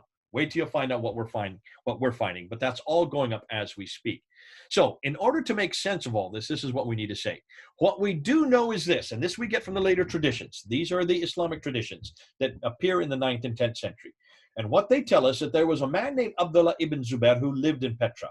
He was the governor of Petra under Abdul Malik. Abdul Malik was the Umayyad Caliph who ruled from 685 to 705. That period from 685 to 705 was absolutely important. What we do know is that he was the governor, though he rebelled against Abdul Malik in 683. Rebelled against Abdul Malik, destroyed the Kaaba in Petra. Kaaba, that's interesting. I didn't know there was a Kaaba anywhere but Mecca. Evidently, there was a Kaaba. In fact, we have now found the Kaaba. That's for another time, not for today. We have now found the Kaaba in Petra. Left Petra and fled to the south. Where did he flee to? Possibly. He fled down to Mecca. What's interesting is, what was the Kaaba doing in Petra? Why wasn't it up in Damascus? We know that Mecca didn't exist yet, so it could have been Mecca that already. But he destroys the Kaaba, goes to Petra, and he takes the black stone with him. The black stone. Why isn't anybody talking about the black stone? If you look at the Kaaba today in Mecca, you will see the black stone is in the southeastern corner. That black stone, you can see hundreds and hundreds of Muslims kissing it when they're doing the circumambulation around the Kaaba. Where did that black stone come from, and why is it significant? That's a huge subject that I'm going to be doing a number of videos on. We now know there's a history to that black stone. We now know that that is a Nabatean stone. That is a Nabatean black stone that belonged to the Nabateans in Petra. And wherever the black stone is, there's God's presence with it. That the God's presence was always with the black stone. That's why Ibn Zubair took the black stone with him when he left Petra. In taking it with him, he took God's presence out of Petra. The Abbasids then become his ally, because he needs an ally. And the Abbasids, who are headquartered in Baghdad, which used to be Ctesiphon, which was the Persian Sasanian kingdom, the Abbasids hated the Umayyads. They were headquartered in Damascus. So you had the Umayyads in Damascus, you had the Abbasids in Baghdad, and the Abbasids become allies with Ibn Zubair. Why? Because he has the black stone. So he has the mother road. Now let's take a look. Let's look at the 2 cities here. Here's a map. There is Damascus. That is the political headquarters for the Umayyads. That is where Abdul Malik is in power. Here is Petra. All the Umayyads are facing Petra for all their prayers. That is their sanctuary. So their sanctuary is in Petra, circled in gold. Meanwhile, over here, the other black circle is Ctesiphon. That later becomes Baghdad. That is where the Abbasids are in control. Their sanctuary, then circled in purple, becomes Mecca. So Mecca becomes their sanctuary after the sanctuary in Petra. Are you seeing that on the map? So the two big political parties, the two big empires, the Umayyads that are in power, they control the Abbasids. The Abbasids hate them. They're over in the east. They're Persian. They're over in what is now today called Baghdad. The Umayyads have Petra as their sanctuary. The Abbasids have Mecca with Ibn Zubair and the Blackstone. They then create a new sanctuary in Mecca. Now, here's the difficulty. By the time Abd al-Malik comes to power in 685, they have been in power since 640, 650. So almost 40 to 50 years they have now been in power. Here's the difficulty. They are Hagarin, they are Ishmaelite, they are in the line of Abraham through Ishmael, but their cousins, the Jews and the Christians, are also in the line of Abraham, but not through Ishmael, through Isaac. And they are cousins with the Jews and Christians. The difficulty is the Jews and Christians have a prophetic line through Isaac. They also have a scripture, the Old and the New Testament. The Arabs have no prophetic line and they have no scripture, which means they have no identity. They need an Arab identity. Abd al-Malik now controls all the way from India in the east, all the way to Spain, Andalusia it's called then, in the west. So from Spain to India, all that land was under his control. Huge amount of land. His biggest competitor now are the Byzantines. They are Christian. They have a prophetic line. They have a scripture. The Arabs, who control this huge empire south of them, have no scripture and have no prophetic line. They need a prophetic line. They need their own identity. So what do? That's why Abd al-Malik decides to create it. And that's why he does a number of things. He needs to create the identity. So how is he going to do that? Well, he builds this huge building called the Dome of the Rock, right there in Jerusalem. Why in the world didn't he build it up in Damascus where he was living? Why didn't he build it the largest city of its time, Damascus? The reason he built it in Jerusalem, it was because of Byzantine Christianity. Byzantine Christianity already were in Jerusalem. They already had a sanctuary in Jerusalem, the Church of the Sepulchre. There's the Dome of the Rock. Can you see where the green arrows are pointing? There's the Church of the Sepulchre, which has been the sanctuary for the Byzantine Christians for all these years. Abd al-Malik then builds this Dome of the Rock above, looking down on the Church of the Sepulchre. It is much bigger than any other building of its day. Look how it stands out. Whenever you even go to Jerusalem today, you can see it from all over. That beautiful golden dome. It stands out like a huge structure. More than that, it's looking down over the Church of the Sepulchre. This is a one-upmanship. This is now where he's creating his identity. He slaps it there, right there in 691. In 709, then, the Al-Aqsa Mosque is built much, much later, but that's after Abd al-Malik. So don't worry about the Al-Aqsa Mosque right now. Look at the Dome of the Rock. That's the building where he is now stamping his authority above and beyond all the Christians and Jews. We are now the new men in town, is what he's saying. This is our structure. This is our building. Now, if you go to any Muslim today, what will they tell you about the Dome of the Rock? They will tell you that that building was built to commemorate the Mi'raj, the night of power, when Muhammad was told to get up on the winged horse and to fly up to Jerusalem, and from Jerusalem, right at that spot, to go up to the seven heavens. That's why they claim that building was built. But take a look at all the inscriptions. When you look about that, well, we will get to that. Let's come back to this first of all. Notice where it's situated. It employs Byzantine architecture. It's much larger and more prominent than any other Byzantine structure. It sits above the Church of the Holy Sepulchre. It's situated in the holiest city for Jews and Christians. That's why it's not in Damascus or Mecca. There was no Mecca at that time. Muslims say this was because of the Mi'raj, the night journey, but is it? Let's look at the inscriptions. Now, the inscriptions, the only part of the Dome of the Rock that still exists today, the only part of the Dome of the Rock that is still in existence is those two inner ambulatories. See those two inner ambulatories? Those are the only part that still exists today, where the two green arrows are. They are, why? Because the building has been destroyed and rebuilt 11 times over the centuries. the big structure you're looking at today was only built in 1876. So it's just a little over 100 years old. But the earliest structure are those two rounded arches. Those are called ambulatories, where the green arrows are. And that's what you need to look at, because those come from the time of Abdul Malik. When you look at those two ambulatories, you will notice that they have inscriptions written in Arabic.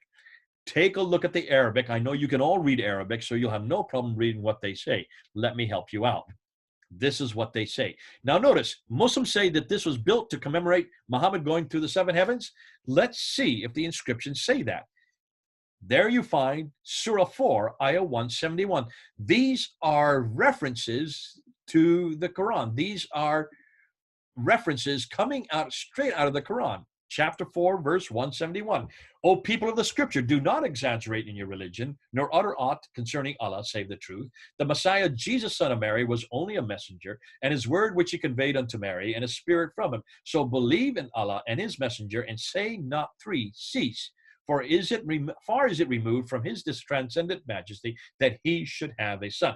This is not talking about the Miraj. This is not talking about the movement up to the seven heavens, which is what the Dome of the Rock is supposedly built for. It's attack against Jesus. It's attack against the Trinity. It's attack against Jesus' divinity, and it's attack against his sonship.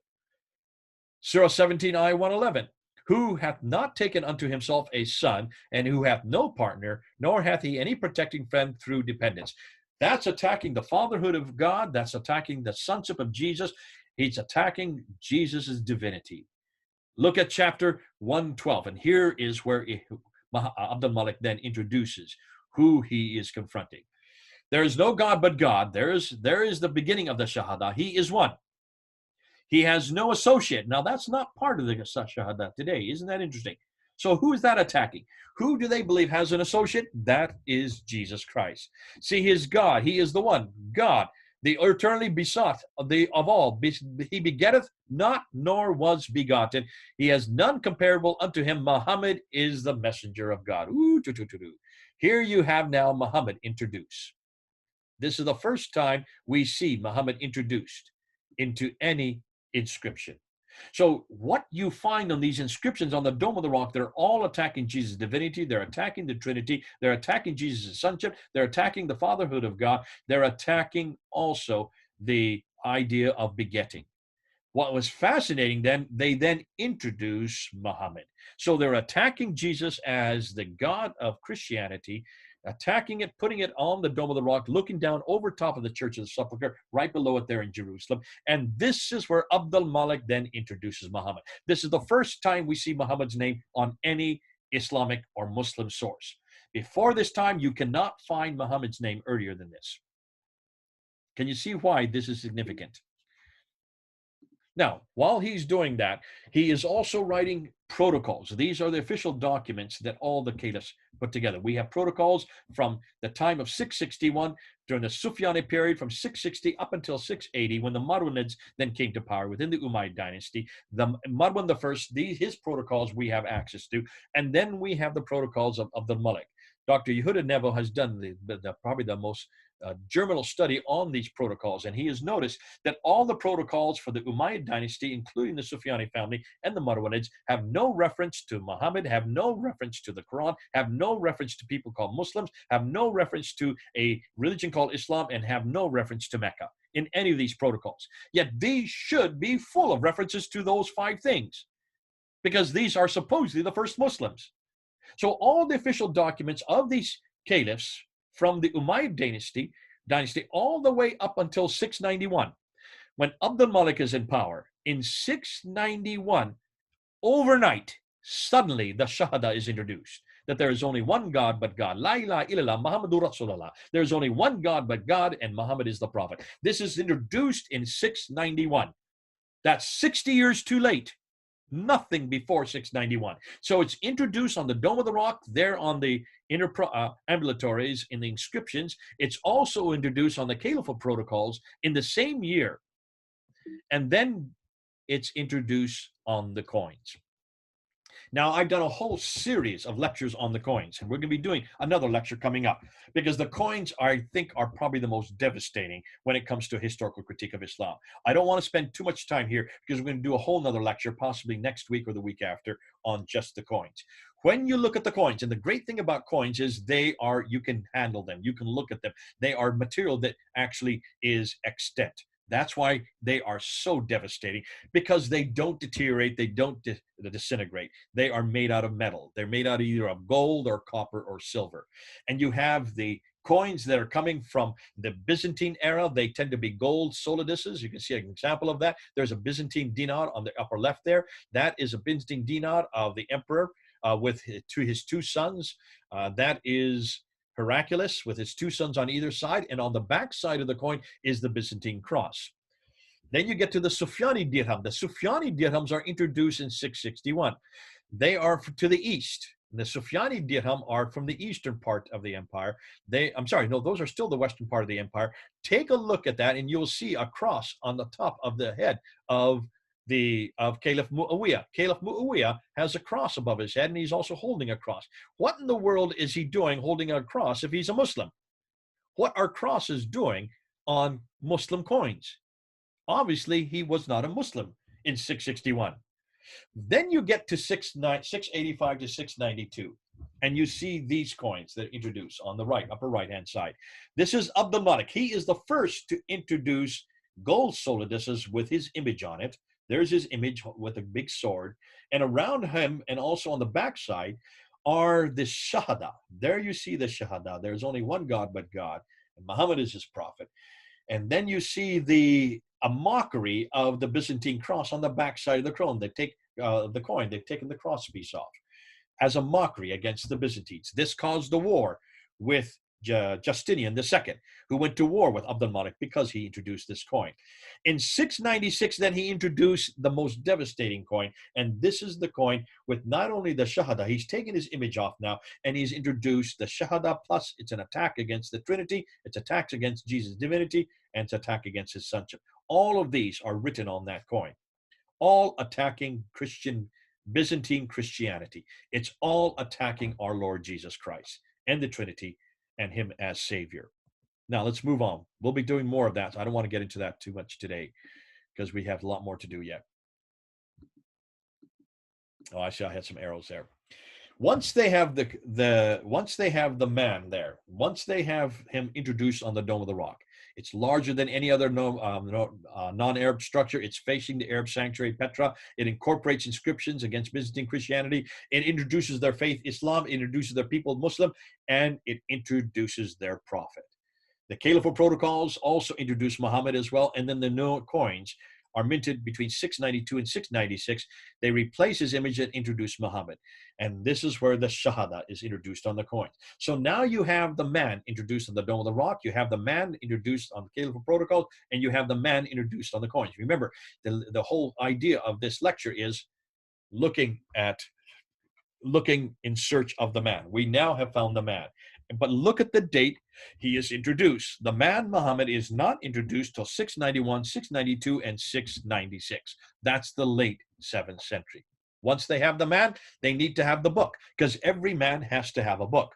We're going to be doing a whole series of talks just on the Quran. That's coming up yet. That's yet for us to do. Abdul Malik is the one that introduced Muhammad. He then needs to have an Arab's revelation in order to have this Arab identity. What we do know, and I can just say this real quickly, is that we have no manuscript of any Quran from the 7th century. We have nothing from the time of Uthman. We have nothing from the time of the Sufyani period. We have nothing from the time of the Marwanid period. It is only with Abdul Malik that we start seeing Quranic texts. You can see it on the Dome of the Rock. Those were Quranic verses, but they're not the same verses that we find in the Quran today. They have additions that have been taken off since the Quran was written. So we know that the Quran was probably put together after he introduces Muhammad. He then needs to have a book. All the earliest Quranic texts appear in the 8th century and 9th century, not in the 7th century.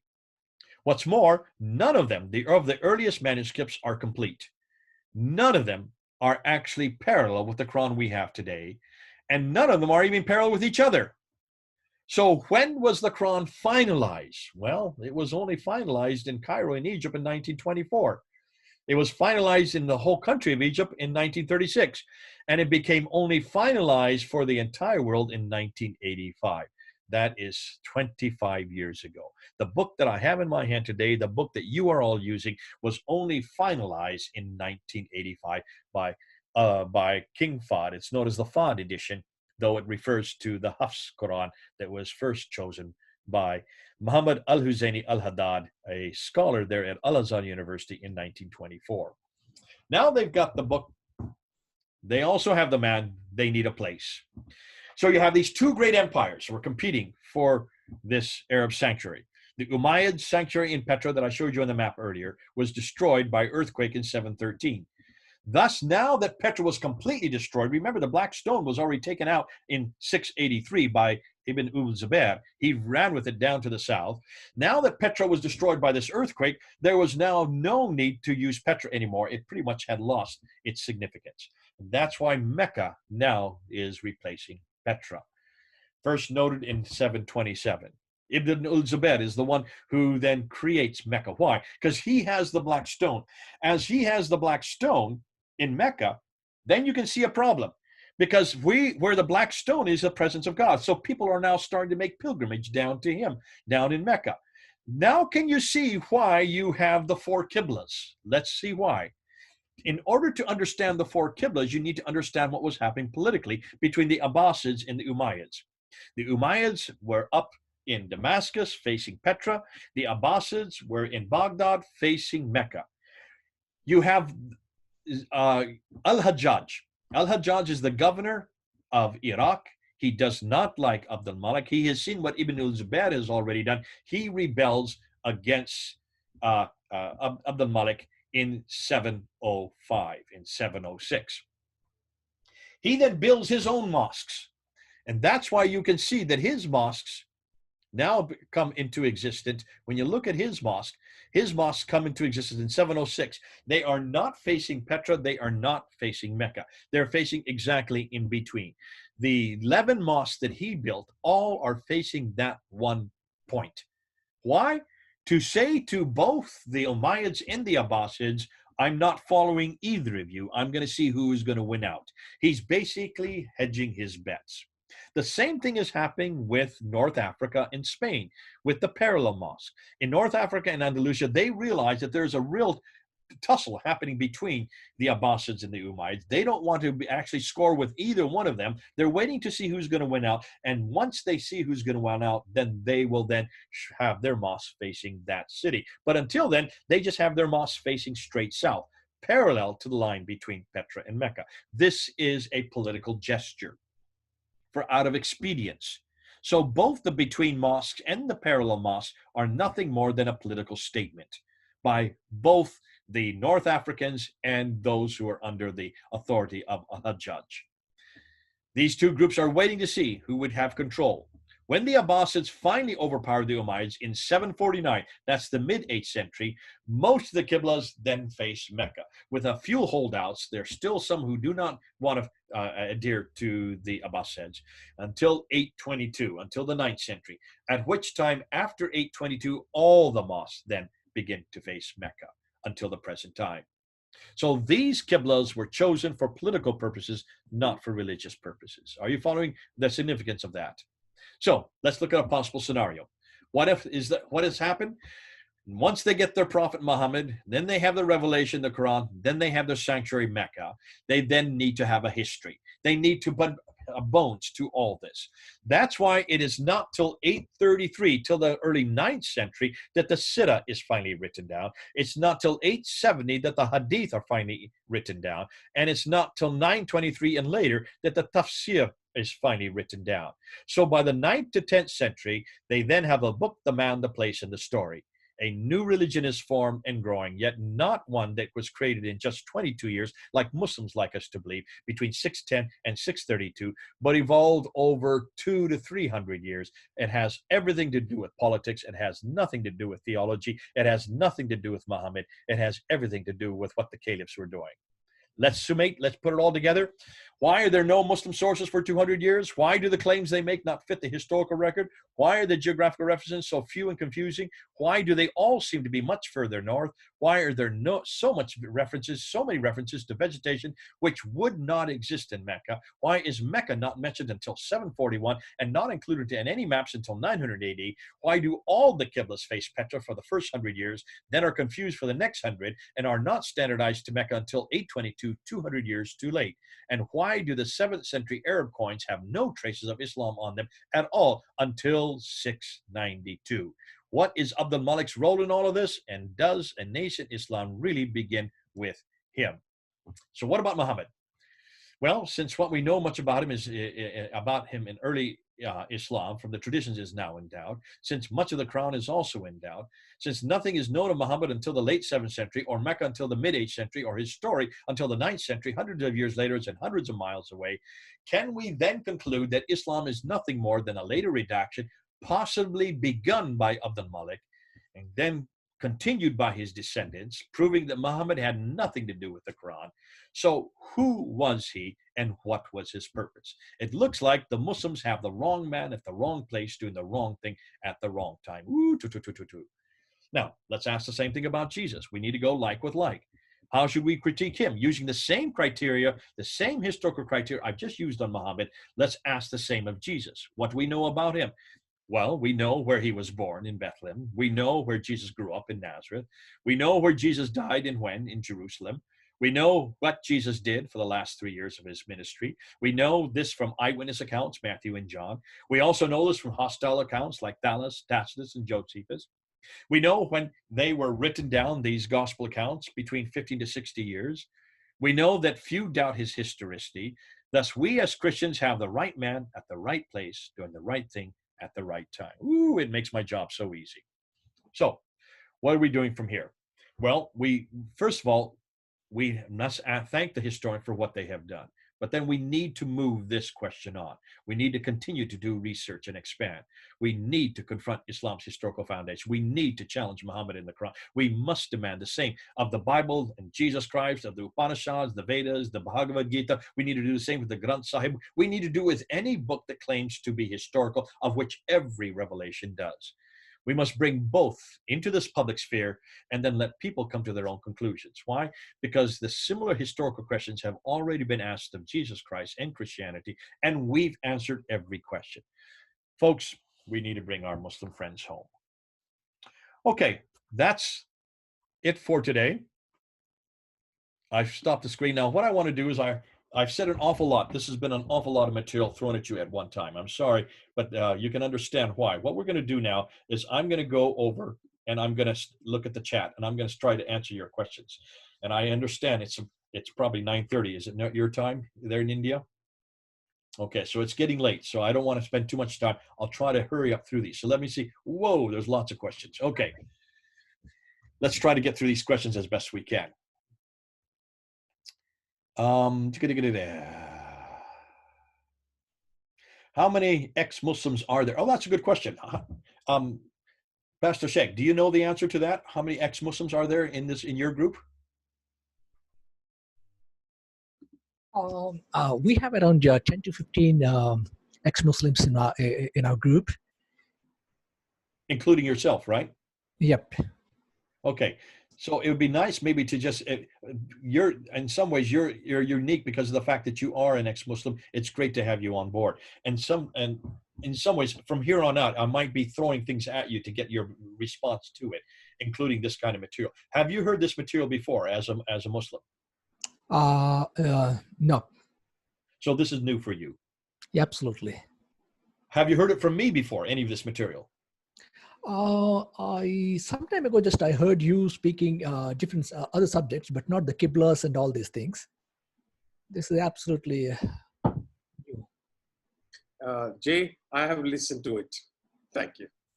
Okay, so some of you have listened to this. All right. What is your impression? I want to get from the ex-Muslims. What is your impression from what you've heard today? It is absolutely very interesting. Now we could put the dots in the framework.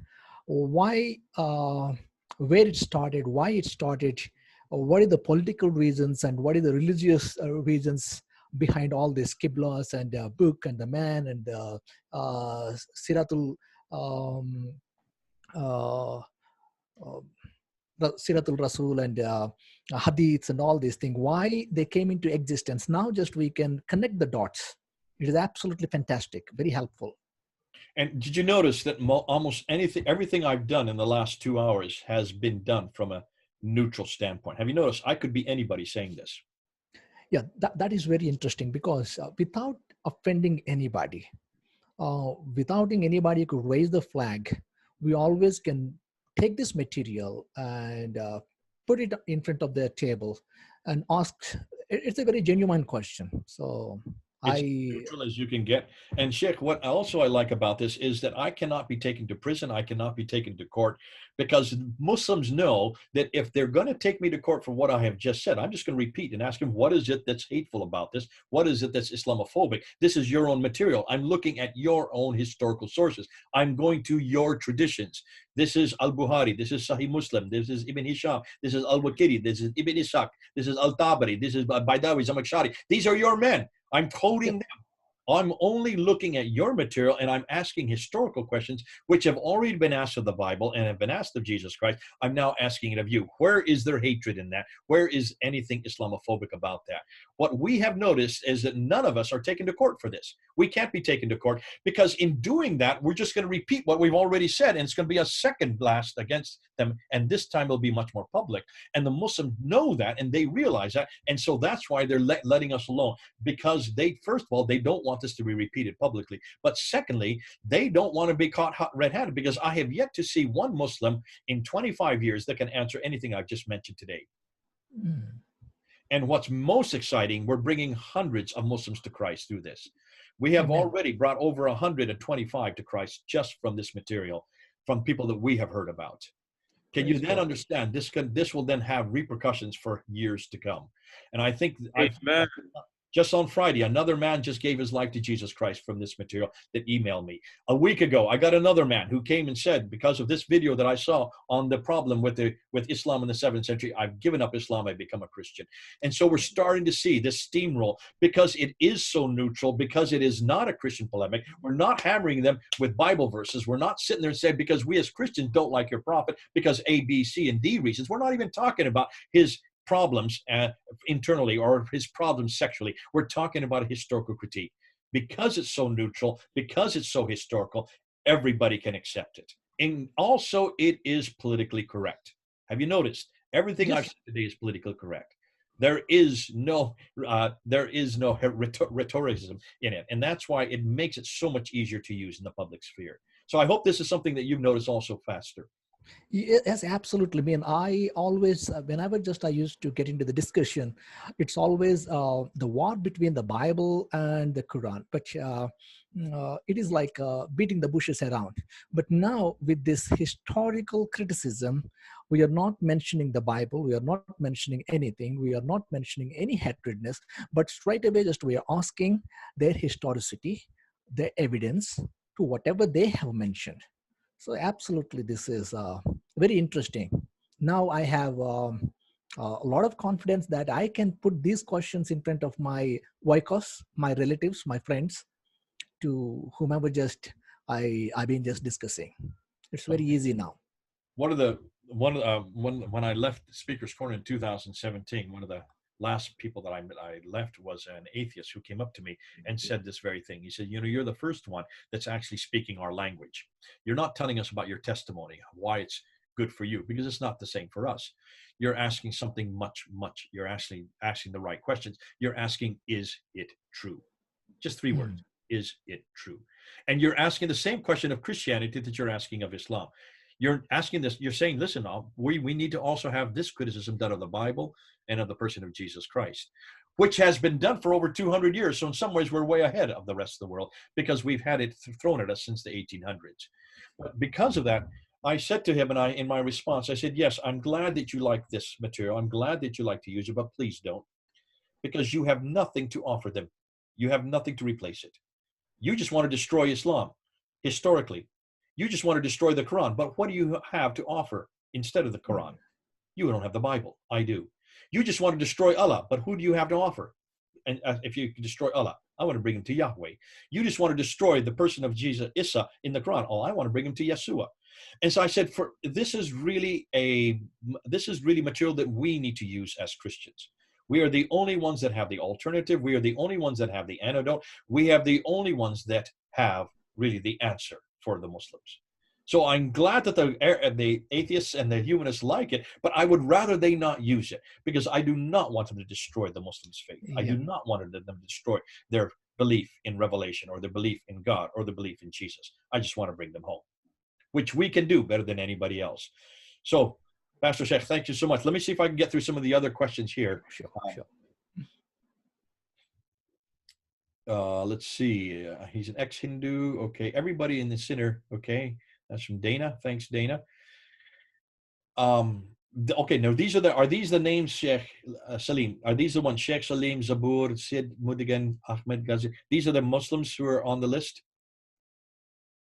Yes. Okay. So these are the Muslims that are on the list. Now, here's a question.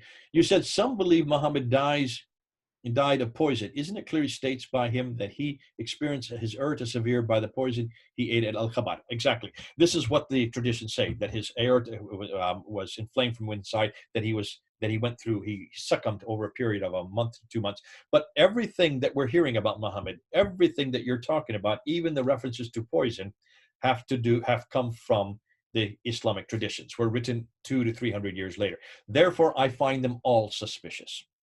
And that's why I know this has caused, if you look at what's happening on Fander Films right now, I'm having an awful lot of kickback from Muslims and also from Westerners and Christians who don't like the fact that all these stories surrounding Muhammad may be fraudulent, because they're written so late. They're written long after Muhammad, if he even existed, died. So all these stories about poison do come out of Al-Tabari and also come out of Ibn Hisham, which would be the Sirah and also the tafsir. Here's another question. How about using the contradiction of who is the first Muslim? How about using the contradiction of who's I'm not sure what Jerusalem is never mentioned in the Quran. Is it something that we can ask the Muslims, any hadith where Jerusalem is used? How did Al-Bukhari collect his data, since he trashed around 90% of the data, and any details in the logic and such he used for the sake? Again, rather than getting in and trying to defend the traditions, what we do know is that according to Al-Bukhari in 870, he himself was given 600,000 of these traditions, these akhbars, and he was to whittle them down and just throw out anything that he didn't like. And he threw out actually 98%, not 90%, but 98. He only retained 2%. He only retained 7,397 out of 600,000. Why in the world did he throw out the 98% is my question. And what was in that 98% that he saw fraudulent? And how could he know what was true or not, since he was writing in 870, Muhammad died in 632. And he was writing hundreds of miles away. His name is from Bukhara, which is a town up near Uzbekistan. He was probably in Baghdad at the time, but he was not even an Arab. He would have been a Persian, writing about a man that lived 200 years earlier, 250 years earlier. He had never been to that part of the world and never lived in that part of the world. So how could he have known anything about this man or what he said or what was happening? So I would suggest that this 600,000 whittling him down to 2%, that an awful lot of the 98% that he threw away is material that did not fit his paradigm, did not fit his theology, did not fit the man that they were looking for. Because remember, these traditions were to give body to this man Muhammad, to give him a place, to give him a history, to give him also a sense of being a prophet. That's why they were all created so much later. Much of it, therefore, is nothing more than a bias. Historical critique of the Quran by a Christian, will it be accepted by the larger Muslim community, or how effective will it be? What is your experience? Exactly. Brilliant question. And Philip, this is a real problem that many Muslims always come up to me and they say, well, who are you to ask these kind of questions? And who are these people you're talking about? Dr. Patricia Corona, Dr. John Wansborough, Dr. Gerald Hotting, all these big names, they're all Westerners. None of them are Muslim. And I said, isn't that telling right there? The fact that they're not Muslim, the fact that not one of these is Muslim, not one of them is a Muslim. shows me that Islam hasn't even asked these questions. Why is it that there's not one Muslim scholar that you can name me who has asked these questions? Why is there not one Muslim scholar who's looked at the Quran critically? Why is there not one Muslim scholar who has gone to these qiblas, who has gone to these mosques, who has looked at their direction? Why have no Muslims done what we're doing?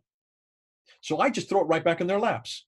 And I said, it's because of the fact that we in the West, here in Europe and United States and in India, those of us who have a Western tradition of criticism pulled out or which has come out of biblical criticism, is because we understand redacted criticism. We understand source criticism. We understand that if you're going to look at documents that are not 200 to 300 years old later, you're not going to trust those documents. That's why we'll need to go back to the 7th century. We're the ones that have done that with our Bible. Why haven't you done that with the Quran?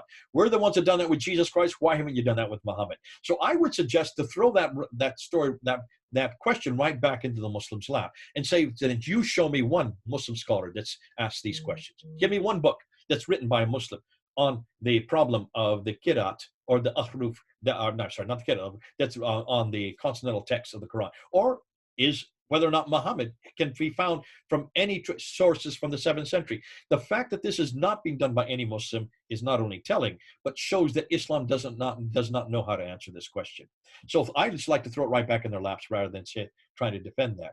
So according to you, what is the simple way to reach Muslim communities? That's really not the subject for today. We'll be coming up to that on methodology in another talk. So we'll hold off to that one till we get to that talk. The statement of history that you have mentioned here about Muhammad are historically 100% true, that he lived from this period. I'm not sure what John, what if you can rephrase that? I'm not sure what you're asking. Is it that I'm saying it's 100% true? I would say no. I would say it's 100% false.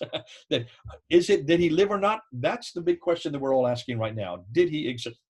Personally, yeah. I believe there was a Muhammad. John, are you there? Let's put you on. Yeah. Go ahead. What does he say?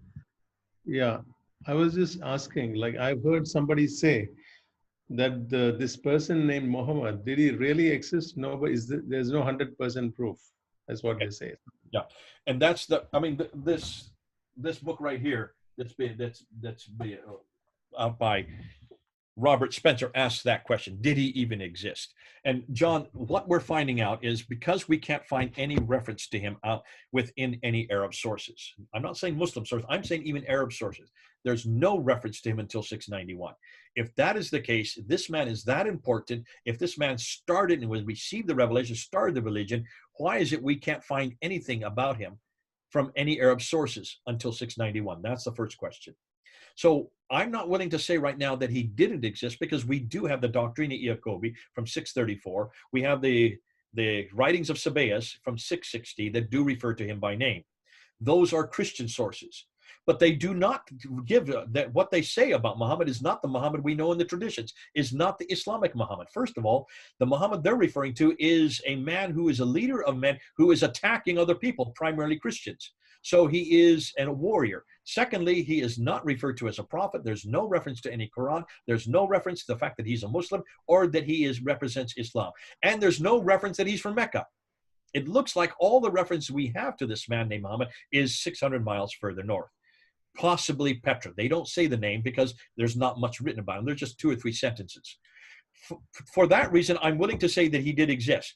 But it looks like he was a Nabatean who lived in Petra, who wanted to raid people and wanted to take their goods. He was basically a brigand. And that's why he moved into the vacuum that existed there between the Sassanid period and the Byzantine material. But that is much, much further north. None of that takes place down in the Hijaz. So the Muhammad that we're talking about, that Spencer is asking about, the Muhammad that Muslims talk about is the Muhammad of faith, but not the Muhammad of history. I could go on for hours on that, but great question. Thanks, John. That's been very helpful. Go up on my YouTube channel, go up on Fander Films. I'm talking about this very thing even today. I'm going to be putting up a new YouTube video right after this session that's going to talk about that very question. You're going to see how my answer there as well. Both Jesus and Saul came from the Jewish faith and culture. To justify anyone who's not an ex-Muslim using polemics, do we have any scriptural references for polemics?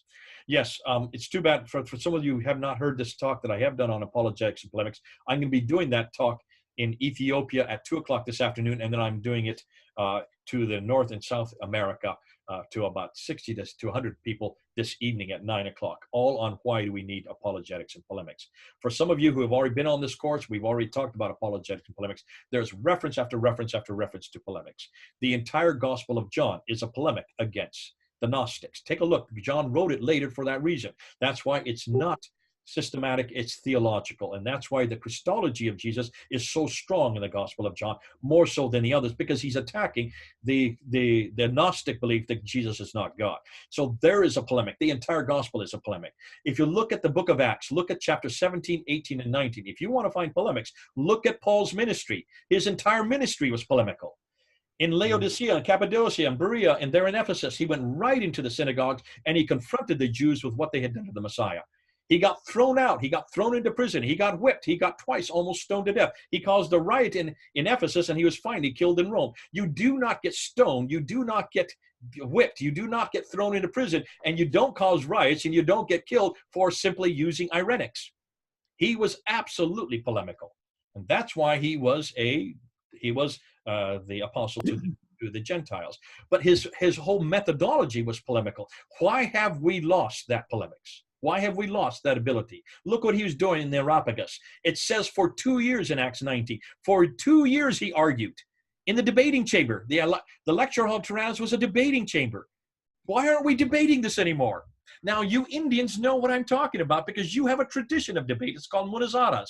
You've had monozadas for centuries. You should be our best debaters. That's why I want to get you guys and wake you up to start debating this material because you're the best at it. You're so far ahead of the rest of the world. We need to get you guys and gals into debate.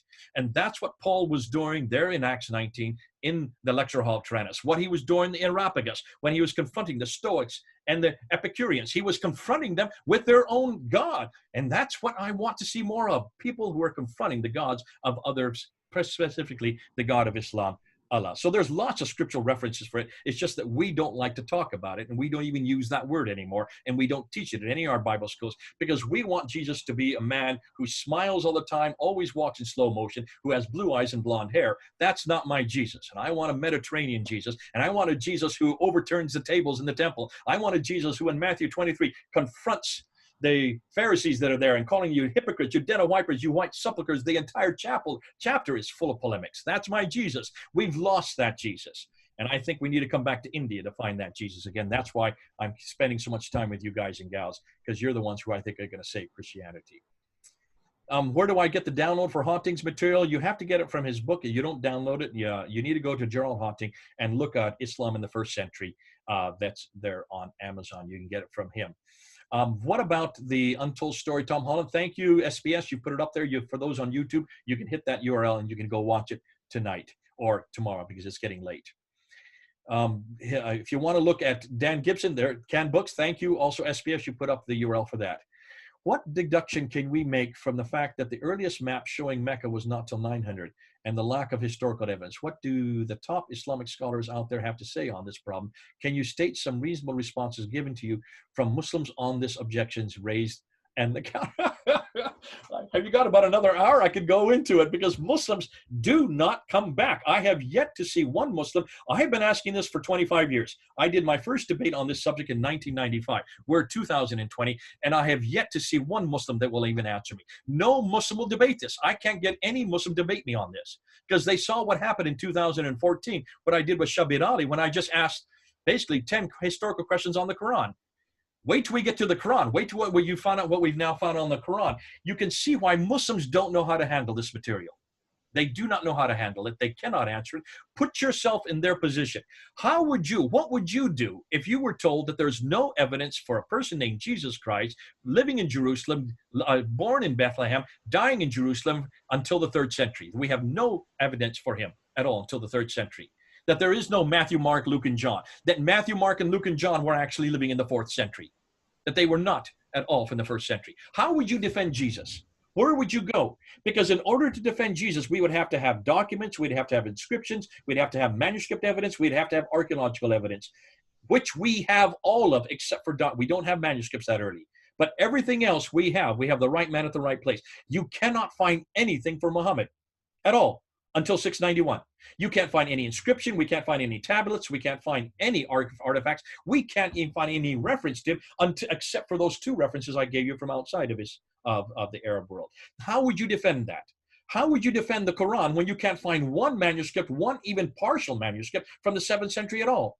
And the manuscripts that start to appear in the 8th century are not even complete nor agreeing with the Quran we have today. How would you defend that in public? So therefore, Muslims are not debating this. They're walking away from this debate. We, and therefore, have to debate it. And we've got to confront Muslims, because this is what's going to destroy Islam more so than any other, because it's absolutely neutral. And it's what everybody's asking. They're not asking us about, people are not really saying, hey, tell me your story. I want to hear why you became a Christian. I want to know what God has done for you. That's all we want to talk about. What people are asking is 3 simple words. Is it true? And to answer those 3 simple words, you're going to have to prove that the person of Jesus Christ living at that time, at that place, doing those things, actually were correct. You've got to prove that at that level. And so far, we're doing that. The difficulty is Islam has yet to do that. And that's why we really need to confront Islam on this. Come with me, guys and gals. We need to do that. If we already have mosques in India and China during the time of Muhammad, in such case, do we have any Islamic literature for that time in these 2 places that validate or disagrees with the message of the Quran or life of Saint Muhammad? Absolutely yes. Now remember, these were not called mosques. These were temples. They then were taken over by the Muslims and called mosques, which means a masjid, which means a place to bow down. It's a place to pray. So masjids were then given the name. The mosque was given that name in the 8th and 9th century, much, much later. They were nothing more than Nabatean temples, but they were all facing Petra. They continued to face Petra. They're still facing Petra even today. And that's what's interesting. 1400 years later, they're still facing Petra. They're now mosques, but they're still facing Petra because they're historical sites. They can't throw them down. Is there anything written about that? We have nothing written about anything from those mosques that is anywhere near the 7th century. The only stuff that that gets started to appear is the Samarkand manuscript, which is from Uzbekistan in Tashkent. That one is from the mid-8th to late 8th century. It only goes up to Surah 43. It is full of manuscript errors. It has enormous manuscript. It is not the same Quran that we have today. And that's one of the earliest of the 6 earliest mosques. That's one of them. That's number 3 in the line of the 6 earliest, sorry, not mosques, manuscripts of the Quran. We have mosques in India and China during the time of Muhammad. And okay, I've just read that one. How important is it for the Muslims to really pray facing Mecca? As some say, niyat is important. For Muslims, you have to face Mecca because it's one of the 5 pillars. It's one of the 5 deens that they taught, 5 practices. So facing the mosque, doing the 5 prayers, you have to pray towards Mecca because it's also in the Quran in chapter 2, verse 149. In chapter 2, verse 149, it says, from the far mosque down to the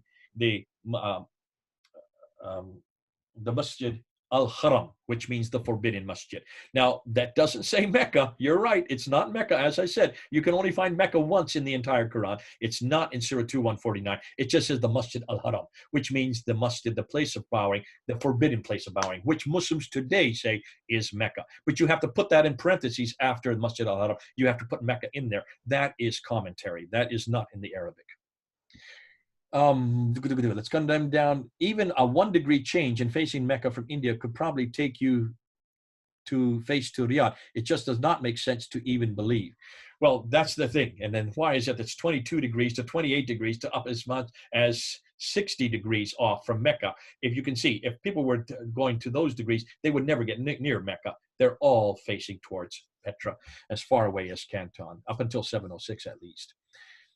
Here's a question. Mecca is famous for Zamzam water, right? Does it have to do with anything spiritual because it is inexhaustible? No, it is not inexhaustible. I'm not going to get into the Zamzam well. The Zamzam well is supposedly where Hagar was looking for water for Ishmael. And there's the story behind it, that when she was there in the desert, she needed water for her son. She ran to Marwa, which is interesting, the hill of Marwa. She couldn't find any water there. She went to the other hill, Marwa and Safa. The other one is Safa. To find water, there was no water there. So she comes back to where her son was, and there was water bubbling up over the ground, and that became the Zamzam well, which is fascinating because there is a Zamzam well also in Petra, which is interesting also because you have a Safa and Marwa, and you have the 2 hills in Petra. They're still there today, and those are mountains. When you go to Mecca, Pastor Sheikh, did you ever go to Mecca? None of you went to Mecca when you were a Muslim? Okay, if you go to Mecca today, now I've not been there, but there are pictures. You can look at the Safa and Marwa where they run back and forth 7 times between these 2 mountains. Look what they are today in Mecca. They're just 2 little rocks, 15-foot rocks that you can climb up on top of. Those are not mountains. So they're nothing more than facsimiles of the original Safa and Marwa, which are in Petra. Almost everything we see, in fact, every stage, the 5 stages of the Hajj that you see in Mecca, those 5 stages can all be found in Petra. And they also fit the dimensions that you see in the traditions. So you can see why that we're now going back to Petra. We're going to talk more about that in an upcoming talk, looking at those stages. I need to confuse through because it's now getting quite late for you all. It's now coming up to 10 o'clock. Mecca is famous for Zamzam. Let's go. Why is there a threat of simply proving Mecca was why is the death threat for simply proving Mecca was simply off the historically known trade route? The death threat is because Muslims, the death threat is in chapter 4, verse 89 of the Quran. Those who leave Islam, if they leave, you must kill them. So it comes straight out of the Quran itself. Not every Muslim is going to kill you for saying these things. In fact, I have yet to get really death threats for talking about the historical critique. What the death threats I get are almost always when I confront Muhammad, which we're going to do later on in another talk. But that's not for this kind of material. So don't worry about the death threats right now. Okay. Mark Anderson writes an article, Is Mecca or Petra Islam's true birthplace? Where he critiques Dan Gibson's theory and concludes in his article, hence, contrary to what most revisionists claim, we can affirm with reasonable confidence that Muslims do not mistakenly face the wrong direction when they pray. How do you respond to his critique of Dan Gibson? I would say very clearly, they don't do today, yes, but what is Mark Anderson referring to? Which date is he talking about? Since 822, all the mosques are facing Mecca. Is that what he's referring to? Or is he talking about the 7th century? And here's where David King, who is the world authority on the Qibla, he wrote this paper here, The Petra Fallacy. This is how many pages long? This is 54 pages long, where he attacks Dan Gibson. This came out about 1.5 years ago. And in every case, he had no response to Dan Gibson's new material. And the reason why, and I would say the same thing to Mark Anderson, you can talk about Petra, you can talk about Mecca today. No one's suggesting they don't face Mecca today. What you cannot show me is any mosque facing Mecca prior to 727. Remember, 727 is 100 years after the Meccan Qibla was canonized in 624. 624 is when the Meccan Qibla was canonized. 727 is over 100 years later. So show me, Mark Anderson, where there's any Qibla that's facing Mecca, and then I'll believe you. But don't say that Muslims say that today. Of course they say that today. Every mosque is facing Mecca today, but not in the 7th century. Will this recording be shared? It's up to, I'm going to be sending it out to Pastor Sheikh. You'll have you'll have an example of this, and also Narendra Sahu. Is Narendra Sahu here? Is he here? I don't see him. No, he's not here, I think. I don't think he ever comes to these talks. This is the first, I've never seen him at one of these talks. Anyhow, I will send it to Narendra and also to Pastor Sheikh. So Narendra, he can't hear this, but if someone could tell Narendra, he'll be responsible for sending it to his group. And Pastor Sheikh, can you make sure you send it to your group? So it'll be available. I'll send it through Hightail because it's going to be a huge file because this has all been recorded. Is there any proof of Jews killed at Banu Qurayza? Muhammad killed the Jews. Any Jewish histories talk about it, or any other sources to support that Muhammad existed? There were no Jews in Medina at all. We can't find any evidence of Jews living in Medina. We don't have any evidence for the Banu Qaynuqa, the Banu Nadir, or the Banu Qurayza family. The Jews were all much further north. So all those stories are proving to be fraudulent. And this is going to step on the toes of many people who like to use those stories. Now, I'll tell you how you can use those stories, but not today. There's a whole way you can bring those stories into your discussion, but not today. So from a historical standpoint, we have to confront this notion that there were Jews in Medina or that Muhammad had a problem with Jews. I don't even know if Muhammad had any problem with Jews because I don't think Muhammad was even from Mecca or Medina. He was probably from Petra, much further north. Praise God for you, sir. Highly appreciate your selfless service. In my experience, the Islamists are most times unwilling to debate. This has been my biggest challenge. I don't know how to deal with this issue. I think the best way to do that, what I usually do is when I'm in a conversation with a Muslim on any subject, they'll start making claims. Well, the Quran says this, or Muhammad says this, or the tradition says this. Just stop them and say, prove it. Prove it. Show me Show me in the Quran where there's a reference to Mecca. Show me in the Quran where there is a Qibla. Show me where the Qibla is. Prove it. You can confront them every time they make a claim. Just say, can you show me? Show me in the tradition. Show me in the Quran. And then tell them, I don't trust those traditions because they're all too late. Why can't you tell me something from the 7th century? Show me from the 7th century. That's only 1400 years ago. There's no reason why you can't have any reference to Muhammad 1400 years old. You cannot tell me that this man could not have been known about since he was so important. He was the seal of all the prophets. Why did no one know about him in the century that he lived? And just ask them simply to show you. That brings it right into the conversation. And you can see that Muslims then have to do some backpedaling. And that's usually where disillusion starts to begin. You need to start this disillusionment. And then just end always with the gospel. Why is it we can tell you about Jesus Christ? Why is it we know where he was born, where he would die? We know where he rose again. We can pretty much support the resurrection. And we can even do it from using historical accounts. So this is the way you can do like with like on any of these issues. You said you have good success getting Muslims to come to faith. Was it in formal settings or personal approaching them or in the mosque? Actually, the most lately, it's all coming from my videos. We're getting many Muslims coming to the Lord through the videos. So it's not personal. It's not done. I don't even see them. I don't even hear from them. I hear about it afterwards. They usually get a hold of me or someone neutral puts me in touch with them. And that's how I find out that they've come to the Lord. But we're finding that almost every place I go now, whenever I travel, I can't do it during the pandemic, of course, but when I travel, I have Muslims come up to me, they shake my hands, they come and see me, they give me hugs, and they recognize me because of my videos, because my face is all over the internet. And they usually either react one of two ways. They either want nothing to do with me, they have a lot of hatred towards me as a person, but they don't have hatred toward, I'm sorry, it's the other way around. They don't have hatred towards me, they have hatred towards what I'm saying. They have anger at this material. And I think the reason why is because they don't have a response for it. For most of them, it's the first time they've ever heard it. The other reaction I get, they just want to hug and hug and hug me, or they take my hand, they want to stroke my hand, or they cry on my neck. And it's because they have given their life, they've given up Islam because of this material. And it's what I hear, I get the same recurring frame. We have always been told that Muhammad was a man that God chose. We have always been told that the Quran has always existed, that it was eternal, comes from these eternal tablets, that it has not been written by human hands. Those are the two things we've always been told. And without those two things, Islam does not stand.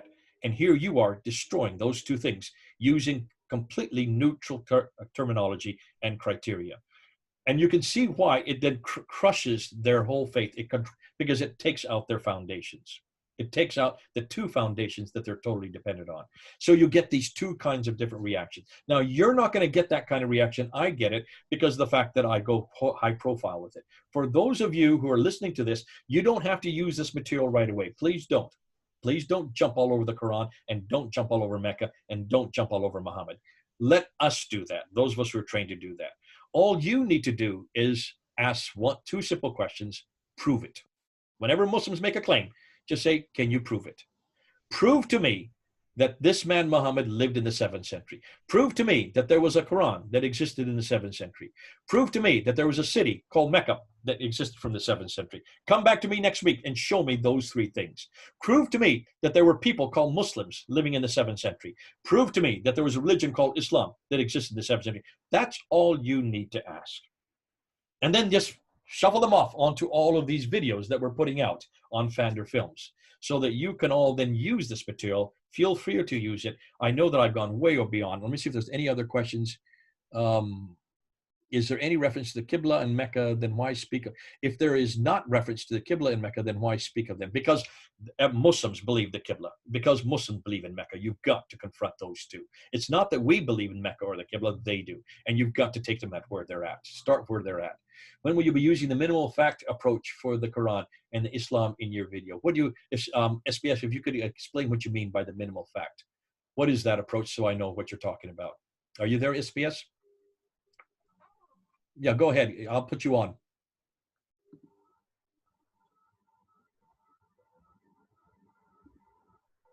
Go ahead. Yeah. So actually, the minimal fact method was an approach taken by Gary Habermas in proving the resurrection of Jesus Christ. So he uses 2 points over there, two criteria basically. The first is that they must be facts that have a lot of evidence in their favor, establishing the historical truth. I mean, if you're like, for example, the resurrection is the criteria when he uses it. So here, when it comes to this method, there must be a lot of facts that have a lot of evidence on their favor.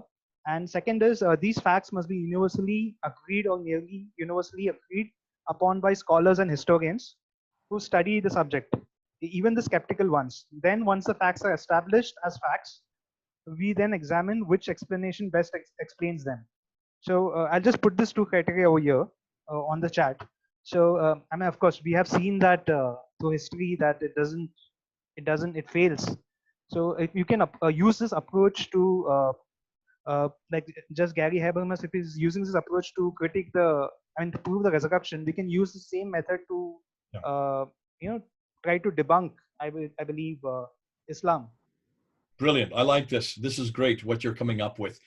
This is absolutely important. I think SBS, when you look at the minimal fact, if I'm correct, if I'm hearing you correct, first of all, you need to have a number of facts that support your reference or that support your conclusions. Secondly, it has to be accepted by even the skeptics, is what you're saying. So can't just be one; it has to be both. That even the skeptics accept your conclusions. If this were the case, then applying this to Mecca or Muhammad or 7th century Islam, just call it 7th century Islam. What are the minimal fact that we're asking for? We're asking for one, even just one reference from the man named Muhammad living in Mecca, receiving a Quran, calling himself a Muslim and belonging to a religion called Islam. That's all we're asking.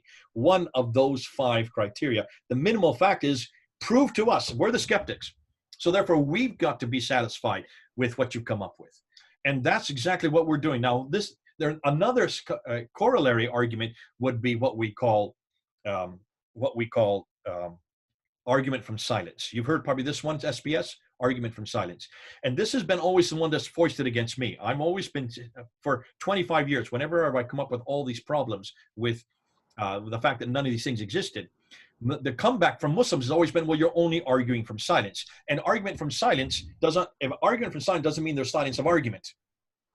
Doesn't mean that we haven't yet found it, just because there's silence on it. Because we haven't yet found it, that doesn't mean that therefore we're not going to find it. So therefore it's a very weak argument. That's how they've always come back on me. And I said, okay, but now we've come across the coins. See, the coins have kind of destroyed all of that, because the coins are not silent. The coins are actually showing us crosses that belong to caliphs that are supposedly Muslims.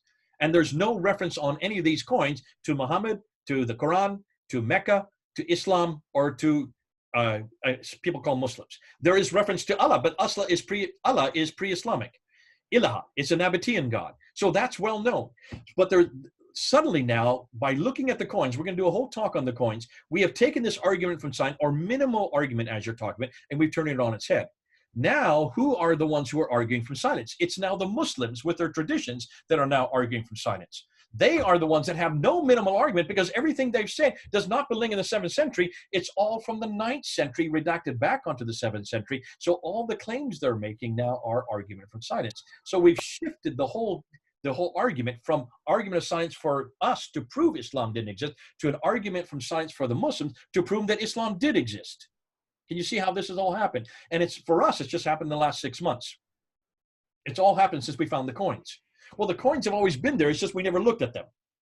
And the numismatics, how do you spell the numismatists, the people who are the experts on coins, they've always known about this. When we started coming up with this material, they all got in contact with me. I got contact with people from France, other people from the United States, other people from other areas of the world. They said, we know all about these coins, but we never knew the story behind it. We had no idea what you're coming up with. We had no idea to interpret what we were reading. We understood the Arabic, we could even read it, but we didn't know what it was saying or the significance until you came up and you suddenly showed that this proved that there is no argument at all from the 7th century. It is now an argument from science, because we now have the material. They don't. So both of these arguments, the minimal argument, I love that, they're bringing that up, SPS, and the argument from science, I love those two together, kind of work in our favor. But this is the first time in, 40 years that I've been working in Islam that we've had both of these in our favor. Let's run with them. God bless you. Thank you for that, SPS. That's very helpful. The MFA method.